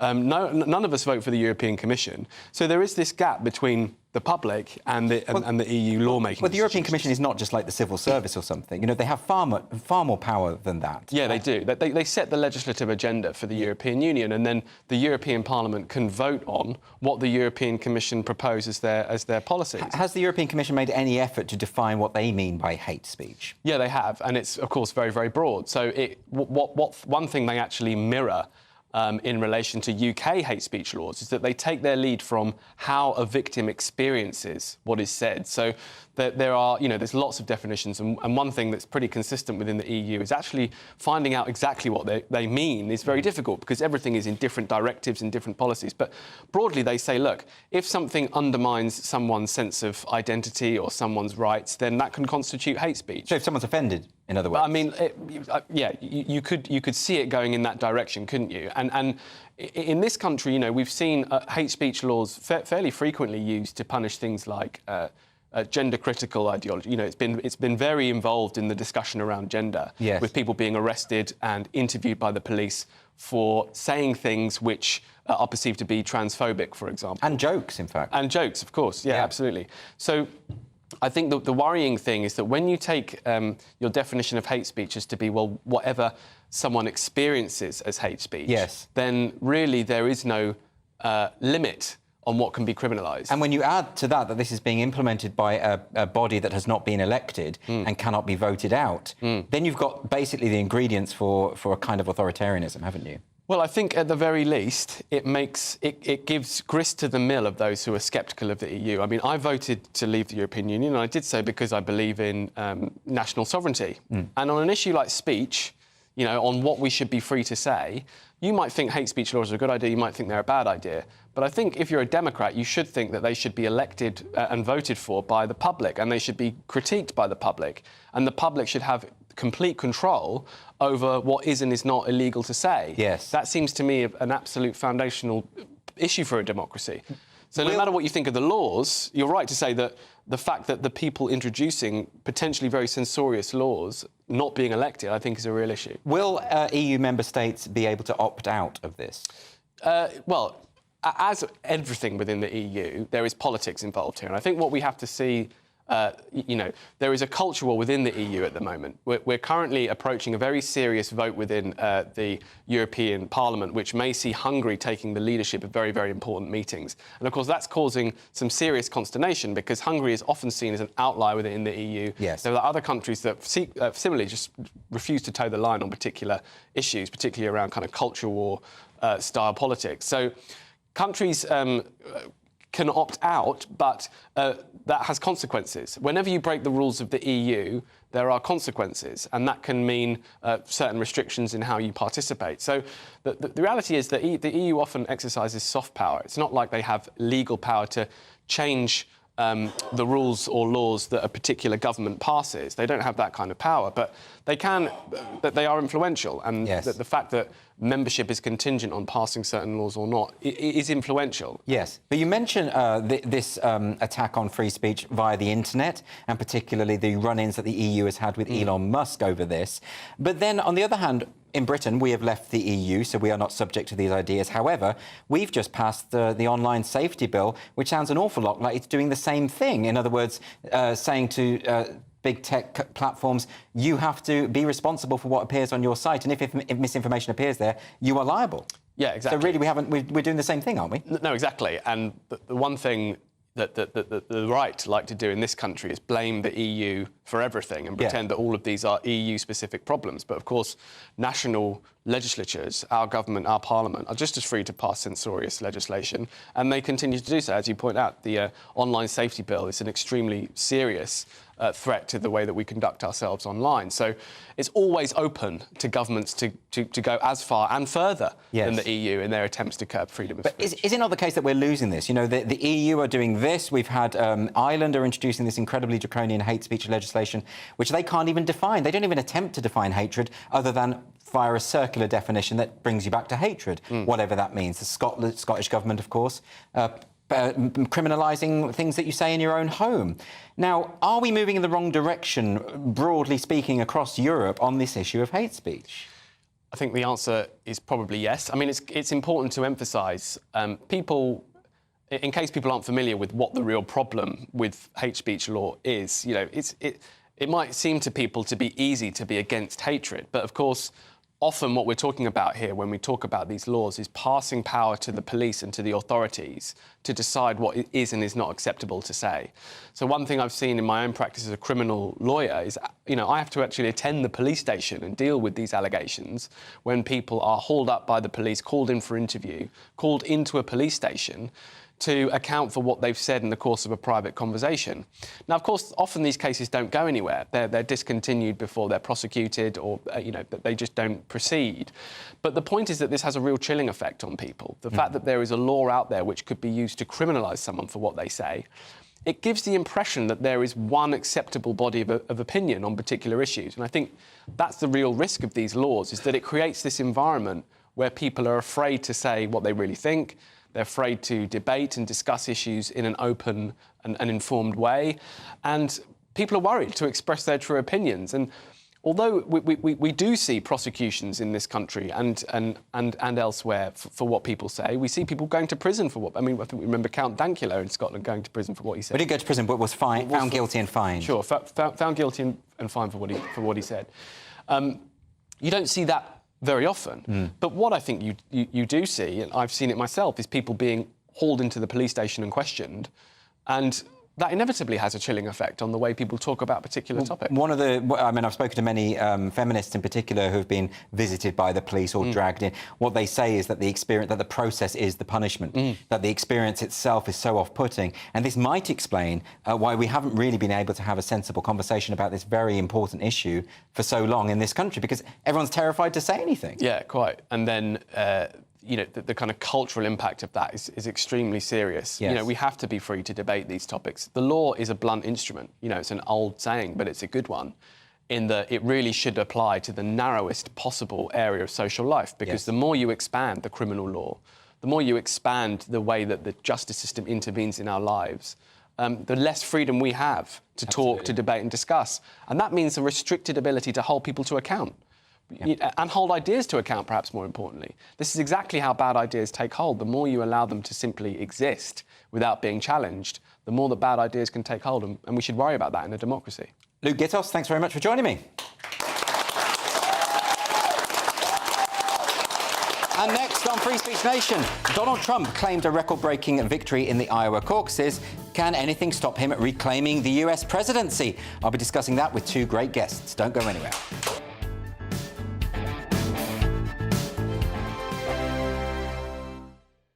Your weekend starts here with Friday Night Live with me, Mark Dolan, 8 till 9 on GB News. Big stories, big guests and big laughs as we get you ready for a cracking weekend. That's Friday Night Live with Mark Dolan, Fridays 8 till 9 on GB News. Bring your own drinks, the admission's free. Wake up to the headlines with headliners every morning at 5 a.m. We treat you to the day's biggest stories before anyone else, 7 days a week. You can catch up on everything you need to know before you've even had your kippers. Headliners every morning at 5 a.m, only on GB News, the People's Channel, Britain's news channel. In the GB Newsroom, we bring you the news as it happens. With our team of dedicated journalists across the UK, we're ready to give you accurate reporting every day. When the news breaks, we'll be there with bulletins on GB News, the People's Channel, Britain's news channel. Big news, big debates, big opinion. Patrick Christie's Tonight is the week's biggest show. Every weekday, 9 to 11 p.m, we've got the inside track on the day's top stories. There'll be sharp takes you won't get anywhere else. We will set the news agenda, not just follow it, and I want to bring you along for the ride. Whatever it is, we'll have our finger on the pulse. It's news, but it's this close to entertainment. Patrick Christie's Tonight, 9 till 11 p.m, only on GB News, the People's Channel, Britain's news channel. Good afternoon, Britain. Good afternoon, Britain. Join us, Tom and Emily, To find out what's happening in the heart of Westminster. and why it matters to you. Weekdays from midday, we bring you the most compelling stories from across the United Kingdom. And from your doorstep to our inbox, That's right, we want to hear from you. GB News, Britain's news channel. GB News, unlike other broadcasters, isn't obsessed with the London-Westminster bubble. We think there's a nation beyond the M25, and that's why we talk about the issues that matter across the land. Join me on State of the Nation, 8 to 9 o'clock, Monday to Thursday, on GB News. Daisy's listening, and you should too. I'm Andrew Doyle. Join me at 7 o'clock every Sunday night for Free Speech Nation, the show where I tackle the week's biggest stories in politics and current affairs with the help of my two comedian panellists and a variety of special guests. Free Speech Nation, Sunday nights from 7 on GB News, the People's Channel, Britain's news channel.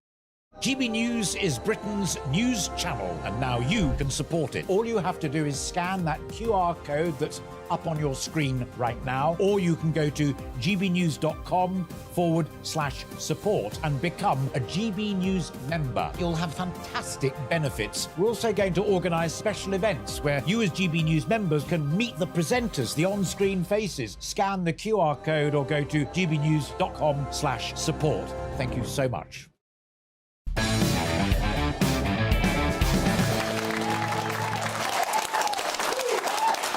Welcome back to Free Speech Nation. Former President Donald Trump is facing a host of criminal charges, and some states are actually trying to disqualify him from their ballots for the Republican presidential primaries. But that did not stop him securing a record-breaking win in the Iowa caucuses last week, taking over 50% of the vote to remain firmly on course to win the Republican nomination for the third time in a row. So is Trump on course to beat Joe Biden and reclaim the presidency? And what would that mean for America? Here to discuss this, I'm joined by Errol Moorcock, the chief strategist for the Republicans overseas, and Robert Weiner, a Democratic strategist and former spokesperson for the Clinton and Bush administrations. Robert, can I come to you first? How do you feel about Trump's huge success in the Iowa caucuses? It's so blown out of all proportion, Andrew. And thank you for having me again. It's been since April since we last talked. So good to see you. And hello to the audience. I saw a picture of your audience. So it's blown out of all proportion. You got 50% of the vote. Half of the people in Iowa, half of the Republicans in Iowa voted against him. And 31% of the entrance poll said that they would not vote for someone who was convicted in a felony. So what's he got? We got a lot to work with. And you take the fact that the lagging indicators of the economy, Biden stopped a recession. We stopped a recession that everyone said was going to come. And and you have all these judges that are going to do excoriating rulings and the juries about Trump very shortly in the Eugene Carroll case and the business case, for starters, let alone the Filegate and the rigging of elections. When those judges' rulings come down, it's going to be like the January 6th hearings that dropped Trump 10 points in the polls. So I'm telling my Democratic colleagues, don't panic. The best is yet to be. Well, Errol, what do you think about that? Are we reading too much into this Iowa win?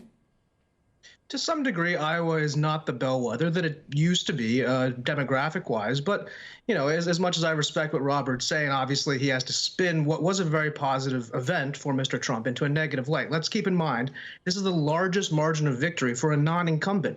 Donald Trump is not the incumbent presidency. We don't have an oligarchic system where we just anoint people. We had a proper primary. And just some breaking news, by the way, Ron DeSantis just dropped out of the primaries. Just now, within the last 5 minutes. And so that's what that was. That was a referendum on his consolidation of power in the Republican Party. Now, granted, DeSantis did well with 21%. Nikki Haley came in a third with 19%. They didn't vote against Trump as much as some people obviously have anti-Trump sentiments. There was a lot of ballots changing at the polling stations. I think one county went for Mrs. Haley. So Donald Trump, you know, he galvanized the base. He did about $10 million of ad spend without being on the ground as much as the other candidates because he's been dealing with these scurrilous, you know, frivolous trials around the country. And so despite all of that, he came in, proved his point, did exactly what he said he was going to do. And Robert, walked away with the victory. Can I come to you on this, Robert? Because it does. A lot of people have argued that every time people attack Trump, you know, when they try to take him off the ballot, for instance, that actually that does wonders for his message. And his message is, they're all out to get me. The deep state is going to resort to anything to get rid of me. Doesn't that these kind of tactics just confirm that? Well, no, because the judges haven't spoken. And of course, Trump is going to say that. I would like to know which part of what I said that was fact Errol says is spin. Well, that's an interesting question. I'll put it straight to Errol. Which part of what Robert said is spin? The spin was insinuating simply that the Republican Party is not behind Donald Trump and that 50% of our party voted against him. In a primary, we have different opinions, but once we pick our candidate, the idea that those people are not Trump people is spin. Make it an easy answer. Okay, well, those were big words, but they didn't answer my question, so thank you for forwarding the question, Andrew. Okay, Robert, can I ask you specifically about the question of Ron DeSantis dropping out? You know, I would have thought that this would be something that Democrats would be particularly happy about, because I don't imagine, and you can correct me if I'm wrong, but I don't imagine that a contest directly between Biden and DeSantis, that I don't think Biden would come off well there. Would you agree? Well, I think with DeSantis, he did so much silly, like book bans and Disney bans and a short abortion term that the Republicans lose 10 points every time they got the abortion issue. So he had a lot going against him. Haley is a bigger challenge, to be honest. But do you have any concerns about Biden? I mean, a lot of people in the Democrat Party don't think he should run again. They certainly don't want Kamala Harris to run again. Do you have any concerns whatsoever? Biden has been so undersold, Andrew. I met him back in when we were both in our 20s, and he had me come to his house after I organized a youth vote for him for the Democratic National Committee. We've been friends forever. He has been known for making gaffes. He's been known for speaking too long. So was Bill Clinton. Then he got elected president. So Biden is being Biden, and they're calling it age. What he did to the Republicans in the State of the Union and boxed them in against cuts in Social Security, what he did with the press, what he did in his democracy speech just a week ago. He is phenomenal on these issues, and it's pure ageism, and age is just a number. And when it's a choice between Trump and Biden, and Trump is the egotist, he's the narcissist, he's the pro-Russian with charging 3 times as much to the Russians and getting the money for his condos in Florida and all that, and the Trump towers, all the things that Trump did, and the rigging of the elections, find me 11,780 votes. When all that comes out again, and when it'll be, as I said, like the January 6th hearing, which dropped Trump 10 points in the polls when the facts, the evidence, and the people come out. And finally, Errol, I'm just going to give you the last word there. What's your prediction for how this is all going to go? Well, this is going to go exactly as the Donald Trump story always goes. It's the rise, it's the fall, it's the redemption. He's a Teflon Don. He's going to cruise through this primary. He's going to get to the general election. And the real question is Joe Biden going to get there? If he actually is dragged there by his handlers and his wife and somehow is actually the candidate, Donald Trump will be our president. But that doesn't mean that I believe that Joe Biden is going to be the ultimate president. He's out of his depth internationally. He's out of his depth domestically. He's polling worse than ever. The American people are seeing the complete failure economically and socially in this country, and they yearn for the economic and political and social success of a Donald Trump presidency. So we're excited to see that. Look, thank you both for coming on. Robert, I'm so sorry we are out of time, but listen, I will definitely want you both back on because this is an absolutely fascinating discussion. Thank you for being on and being so candid. And next on Free Speech Nation, I'm going to be meeting Dr. Andrew Timming, who says he lost his job at an Australian university because of a tweet he sent back in December 2022. Plus, some social sensations and our usual unfiltered dilemmas. Do not go anywhere.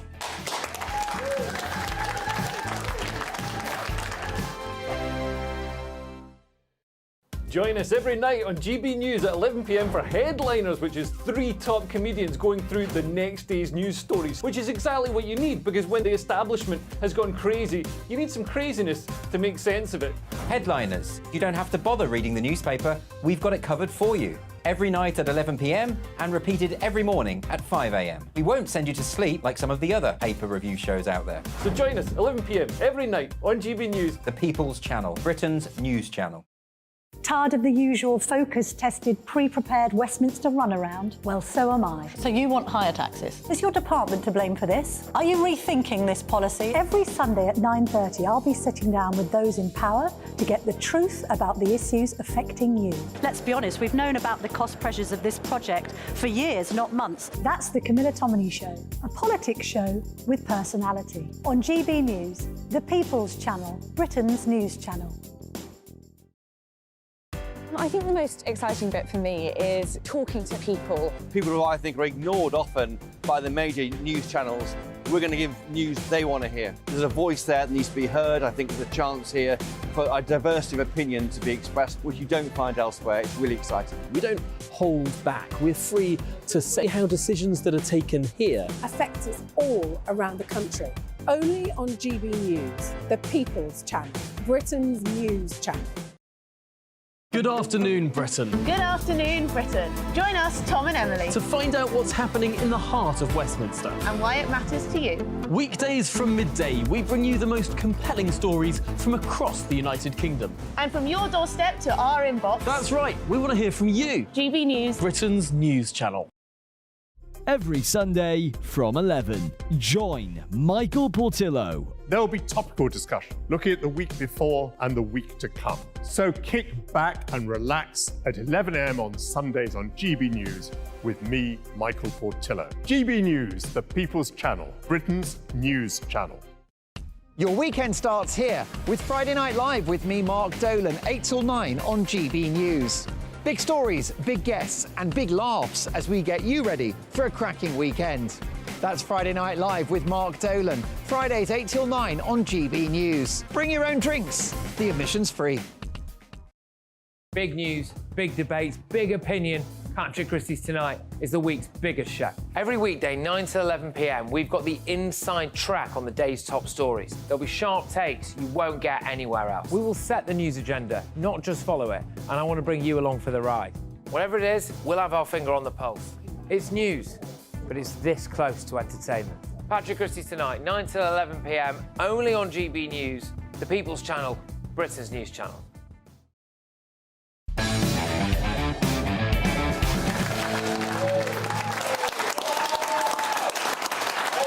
Welcome back to Free Speech Nation with me, Andrew Doyle. Australian academic Andrew Timming claims he was sacked from his job just before Christmas because of a tweet he sent back in December of 2022.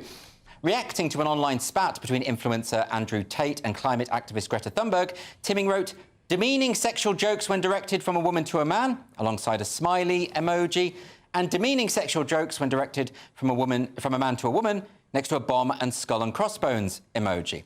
So here to tell us what happened early on a Monday morning in Melbourne, it's Professor Andrew Timming. Thanks so much for joining us. Andrew, can I ask you, we've just seen that tweet.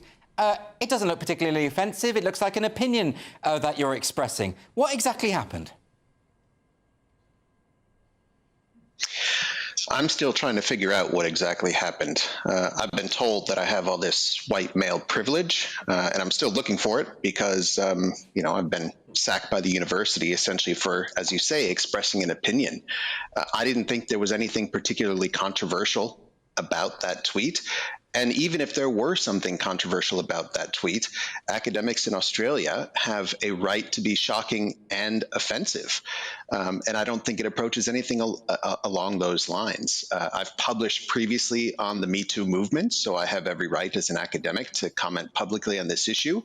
But when it essentially motivated Greta's woke army of social justice warriors to make a whole series of complaints to the university, they simply identified me as someone that could no longer be sustained in the role, despite the fact that I have tenure and a permanent contract. So they just pushed me out. I mean, it's perfectly clear that you're outlining the double standards as you perceive it between what Andrew Tate said and what Greta Thunberg said. The idea that that would be a sackable offence, I think would strike most of us as ridiculous. When did you first hear from the university about this? I heard about the university essentially a couple days after the tweet. I was brought into a series of pre-disciplinary meetings, you could call them, and threatened with disciplinary action over the tweet. The universities in Australia, probably similar in the UK, are quite clever. So they would very rarely sack someone over a tweet. Their preferred mode of action is to essentially create a hostile work environment for as long as possible in order to convince the target to essentially jump voluntarily, in quotations. That didn't happen with me. They tried as hard as they could to get rid of me by creating a toxic environment. I held on with the help of the Free Speech Union. I've been represented by the Free Speech Union of Australia here throughout this whole debacle, and in the end, they realized it wasn't working, and so they just sacked me. So, can you just describe what kind of hostile environment did they create, and how did that manifest itself?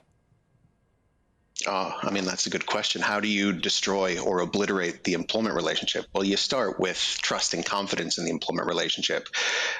They did all kinds of things. They tampered with my email, deleted emails and meeting invitations, claimed that meetings that I attended didn't take place. They stood me down for health reasons, despite the fact that the day before they stood me down, they had a letter from my GP stating that I was perfectly fit for work. You know, they sacked me from my Deputy Dean Research and Innovation role. They withdrew sponsorship of my security clearance because I work with the Department of Defense, or I guess I should say I used to work with the Department of Defense. They withdrew sponsorship of my security clearance, so I couldn't do that. It was basically a nonstop barrage of bullying. But now that they have actually sacked you and they are saying they've done this for a tweet, surely you must have legal recourse. I mean, that can't be something that they can do, can it? Well, what they're saying is that the reason I was sacked is for not doing work that was allocated to me. Now, here's the situation. As a result of the enterprise agreement containing a clause that allows academics to dispute that workload, I was able to initiate that process. And rather than let that process unfold, they just decided to get me out because essentially 5 days earlier, I had submitted an IBAC. This is the sort of anti-corruption watchdog here in Victoria, an IBAC complaint. So as I said, they looked for any reason possible to sack me. There's no possible way that any court could look at the situation and say that he should be sacked for not doing work when he was legitimately following the enterprise agreement's procedures to dispute that work. So in the end, I will win, and I know I will win because it's an open and closed case. Well, it all sounds very underhand. Professor Timming, we're out of time, but I'd love you to come back on the show and give us an update when you have one, if that's OK. Thank you ever so much for joining us. Happy to. OK, we've just got time at the end of the show to talk through our unfiltered dilemmas. Thanks for emailing in, as usual. We've got a dilemma in from Jenny. Jenny has said, date night, the sacred once-a-week escape from our lovely offspring. I hinted at a romantic dinner, but my husband's idea of quality time was on the driving range.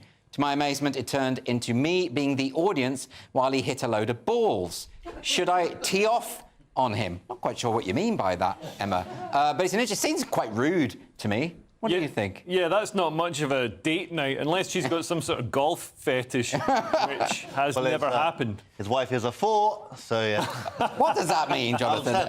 4 out of 10, I understand. But what would you do in that sort of situation? I mean, I can understand why he's proud of his golf and he wants her to see the golf, and you know, I think that's reasonable. But then on the other hand, you get your parents to watch you jump into the pool. It's like, watch me do a dive. And it is a bit childish, I suppose. But you know, maybe they should have had a conversation or something like that before this was. Yeah, I think so. That's not a good date night. You want to go to that party we were talking about earlier. Let's not mention the details of that, Jonathan, because that's not fit for television. So what should Emma do? Very finally.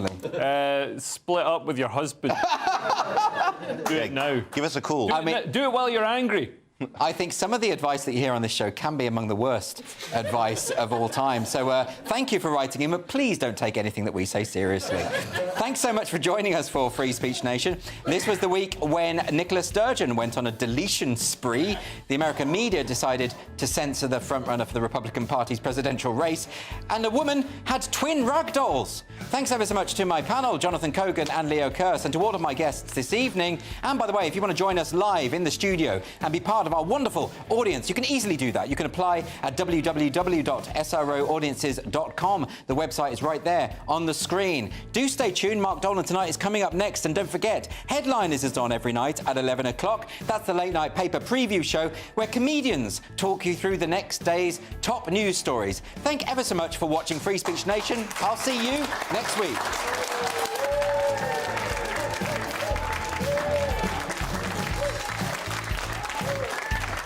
Warm feeling inside from Boxed Boilers, sponsors of weather on GB News. Good evening. Welcome to your latest GB News weather. I'm Ellie Glazier. Storm Isha will bring some very heavy rain and some strong winds across the UK overnight tonight and into Monday morning. It pushes its way north and eastwards across western parts of Scotland this evening, bringing some very heavy rain, particularly to those western parts of the UK. That rain will continue to push its way north and eastwards through the evening and overnight, and it's through the early hours of Monday morning that those winds really start to pick up. Gusts of 60 to 75 miles an hour across those western coasts, perhaps as high as 90 across parts of Scotland. It will be a very mild night as well, particularly compared to what we've seen recently, maybe 8 or 9 degrees across the southeast. A very windy start to the day on Monday, though. Those winds will ease a touch through the early hours of the morning, but still remaining very blustery across the UK into Monday afternoon. Showers quite widely pushing in from the west into Monday afternoon as well, perhaps turning wintry across the very high ground of Scotland. There will be some sunshine across the very far southeast. Temperatures here maybe 10 or 11 degrees, and elsewhere around the mid-single figures. Tuesday will start a little bit drier for some, particularly along eastern parts of England, but that doesn't last very long. This next system pushing in from the west as we go through Tuesday afternoon, bringing some further heavy rain, particularly to western parts of Scotland, northwest England and into Wales as well, and some strong winds associated with that. Something a little drier on Wednesday, but further wet and windy weather later in the week. Looks like things are heating up. Boxed Boilers, sponsors of weather on GB News.